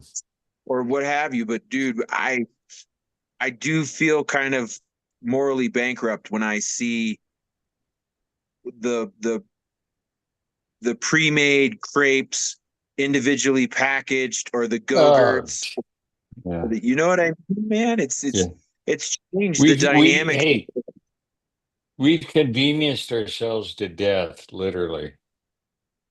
And cannabis is the most highest regulated fucking produced product in the world, and they know it from seed to sale, and they make us go like super crazy on what we can spray on it, what we can put on it, its metal content, all that shit. But then a little kid can go buy a fucking bag of gummy worms, a Lunchable, and a soda and have In the that United morning. States, not counting the meat or the produce departments, the other part, which they refer to as center aisle stuff, right? In Yeah. America, 92% of all food in the center aisle contain either soy and or corn in some form. To think about that. Modified corn, GMO, modified soybeans, GMO. Oh I yeah. mean, it's all done for production. It's not They think about it's not about nutrition, it's not about sustainability, has nothing to do with the tilt of the soil. I mean, all of it is it's just garbage. bro, And that's your it's food. yeah, oh here we go. I don't know if you can see it or not because my camera won't pick it up because I got this weird ass background. But no, this is the flashy shit. You can't see it, but it's flash in the pan stuff, dude. It's fucking pretzels for goodness sakes. But it's Oh, called the Mount, one, yeah. and it's like woman owned. So that's woman Yeah. owned, peanut free, vegan, are like some Yeah, of the big yeah. staples. And it's like it's fucking pretzels for goodness sakes. I I know. don't give I don't give a fuck who owns it. Just tell me if it's I good or know. not. Good for I me? Probably not. yeah. Like it makes a difference. Yeah, yeah. Oh, I peace and pretzels, bro. Peace and pretzels. So yeah, I mean, like, people got to do what they got to do to make money, and I get it. Pretty packages, but people eat with their eyes around here, and they eat with their wallets. So they don't look for healthy; they look for price. They go for regular eggs. They want, they don't give a fuck about, organic. honest to God, I can tell you the level of obesity in around the world is just staggering. Sure. I can't Yeah. believe it. I mean, in my lifetime, I, I mean, it's unbelievable. It's changed quite a Just bit, man. unbelievable. Well, it goes along with people not understanding the convenience is making them turn bigger, but a lot of that stuff, that's why It's I kind of diet and it's lifestyle. it's the seed oils, it's the Oh rapeseed yeah, oil, it's yeah. all the other peanut oils, all that shit, man. People don't get it. I don't know if they ever will either, Coot. I really don't. Yeah. So it's a sad state of Do you affairs. know that this country that over 30% is going to, and it's going to go higher, of all money spent on medical care is type 2 diabetes, which Goddamn is diabetes. strictly is lifestyle related. You don't if type 1 diabetes, you're born with it. Your body doesn't produce enough insulin. Here's the paradigm. So I don't understand what they call it, but type 2 diabetes is you have too much insulin. Okay. And the way that it's treated, it is impossible to ever reverse diabetes. You can't do it the way that doctors in America treat diabetes. It is impossible. And I speak from personal experience. I dealt with it for 23 years. And then I grabbed the bull by the balls and I set up my own program. No manufactured foods, no sugar, no fructose, whole foods, intact grains, exercise daily. And I reversed diabetes at my age. Right. So it can be done. It just requires dedication that, hey, this is important enough to do, or I'm going to die because you are. You will. I mean, And you that's a fucking win. promise. And Yeah. I tell you, man, it's the leading cause of pancreatic cancer. It's the leading cause of liver disease. It's now being referred to as uh, Alzheimer's as type 3 diabetes. That Yeah. it's related because of the fructose. Anyway, I don't get into the whole thing, but I mean, type 2 diabetes is cardiac disease, cardiovascular diseases, metabolic lipid diseases. It's it's poison, and I see parents just their kids are walking around with 40-ounce big gulps. What in the fuck are you thinking? Well, yeah, man. No, well, this is the thing though, man. Like people go to people go to movies, right? And they get the big drinks and the weird ass food. And then people go to sporting events and they get the big drinks and the weird ass food. And then they see that advertised at both of those events, and then they sit at home and they binge watch some TV, and then they see all that weird ass food and those weird ass drinks plastered all over the fucking place, and Yeah, then they the yeah, music, and in the music it's the weird ass shit, and then they just, without fail, at the grocery store you see what's in their shopping carts, yeah, yeah. and that's It's it, man. That's appalling. game over. Yeah, yeah, it's It's appalling. you put a sheep out in the fucking pasture, it's gonna mow the grass, all right? You fucking you fucking You have to that's eat, I it. mean, you have to eat real food. Your body we didn't develop as a species on this planet to eat shit that came out of an extruder. Everything has to be reduced down to powder. Then you mix it with seed oils, and put it in through an extruder and bake it or fry it. I mean, it's crazy. My my favorite guilty pleasure is to watch people that have never been to America before come to a grocery store and purchase things because the flavors. And sometimes I'll get a listening ear and I'll be like, here, download this app. This app scans the barcode. It tells you if there's any dangerous additives in it before you eat anything here. Please. I was like, I love going to Europe. I've been to your country before. Your food is fucking amazing. I can drink the Yeah, beer there. I can eat the bread. I don't yeah, fucking die in the toilet. It's great. And like we yeah, have a really good conversation, but I'm like, please don't like be careful what you eat here. Please be careful what you eat here. Like, don't fucking do it. Like, what are you gonna do? E- even at Costco, I was when there a few Just weeks eat ago. pasta. Um, they had a cookie now. Are you sitting down? 750 calories for one fucking cookie. That's a meal. I mean, are you kidding me? And you haven't had a drink yet. You don't just go buy a cookie. You gotta get a something, right?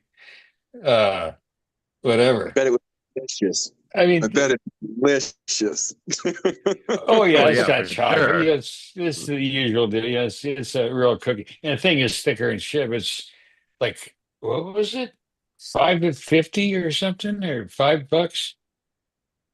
I mean, Oh, dude, donuts here are fucking $2.40 for one fucking donut, Coot. I remember going to like Dunkin' Donuts with my dad really long time ago, rest his soul. And maybe the expensive one was like 67 cents because it was like it had cream filling or something. yeah, yeah. Uh, I you know, forgot that name till you just mentioned it. yeah, Dunkin' Donuts, Krispy Kreme. Well, like Krispy Kreme came to Colorado fucking 20 years ago, I guess. Yeah. Boy, did they go Uh, down. They got into financial trouble big time a few years ago, several years ago. well, And did they it get bought really out by a big decimated the firm? company. What's Did they that? get did they get worked out by a fucking firm that totally like bought the business? Oh, of Totally. course. Hedge funds, man. Yeah. Oh, yeah, So hedge I mean, funds. Yeah, yeah. Or leverage buyout, they call it. I mean, that yeah. means So we're like gonna you buy take your, on all this debt. Yeah. yeah, we're gonna owe you money. We're gonna buy your real estate. We're gonna sell your Yep. real estate back by renting it to you, and then we're gonna make these awesome dynamic moves, fillet your fucking staff, and then wonder why you're going out of business, and then Well, renege on the you know how McDonald's works. All those yeah. stores. Yeah, he's not in the business of making selling burgers. He's in the real estate business. Exactly. They own every building. So even though you buy their franchise, once you're approved, financially and all that shit. Okay, Yeah, here's your choices. So, oh, no, I don't really want to move to Duluth, Minnesota. So I'll wait, but so you have to, sometimes you'll be on the list for a long time till you get the one. Oh yeah, I want to be in Newport Beach, California or whatever. yeah, But yeah, they're in the real estate business. And actually each franchisee, they set their prices. Those aren't set by corporate. Because hey, they could give a shit less. You got a business, they just get another franchisee. They got people standing in line to take over McDonald's. This isn't like taking over a Subway, or yeah. Jersey Mike's or something. No, yeah, I just wanna fuck around with livestock and maybe some cannabis. Yeah, You know, we'll see what there's no happens. money. Hey, it just hey, help you out. Promise you. Promise you. There's no money in cannabis. You can't make money on the way it's set up. I don't know. I want enough I want enough money to where I can put it in the low, like a high yield savings account, but like low risk, low reward, because I already went high risk, high reward, hard in the fucking paint for the next 5 years, so that I can kind of like ease off the gas and be like, okay, I'm done playing fucking whack-a-mole with these fucking stocks. I want to sit down and relax now. I have enough money to have a few real estate ventures and Hey, be able listen, to kind of pick a few things off. for the next several months, I'm just giving you my sage advice. Sure. Put your money in something that's extremely safe. The volatility that's going to hit financial markets is going to shatter dreams. Honest. And This there's no more Warren Buffett to give us the warning signs when he starts to get cash heavy, because he he finally did. retired. He finally He retired. he reduced his holdings by 33%. You know how many billions that was? Sure. I mean, it was mind-boggling. I had no idea he was that wealthy. Bro, Remember, he bought Apple stock when it was $5 a share he and sold lifted it. up Fannie Mae, Freddie Mac, Merrill Lynch, For sure. Goldman Sachs, fucking Lehman Brothers, fucking all that. Dude, he had all them, but they called his ass for a fucking loan.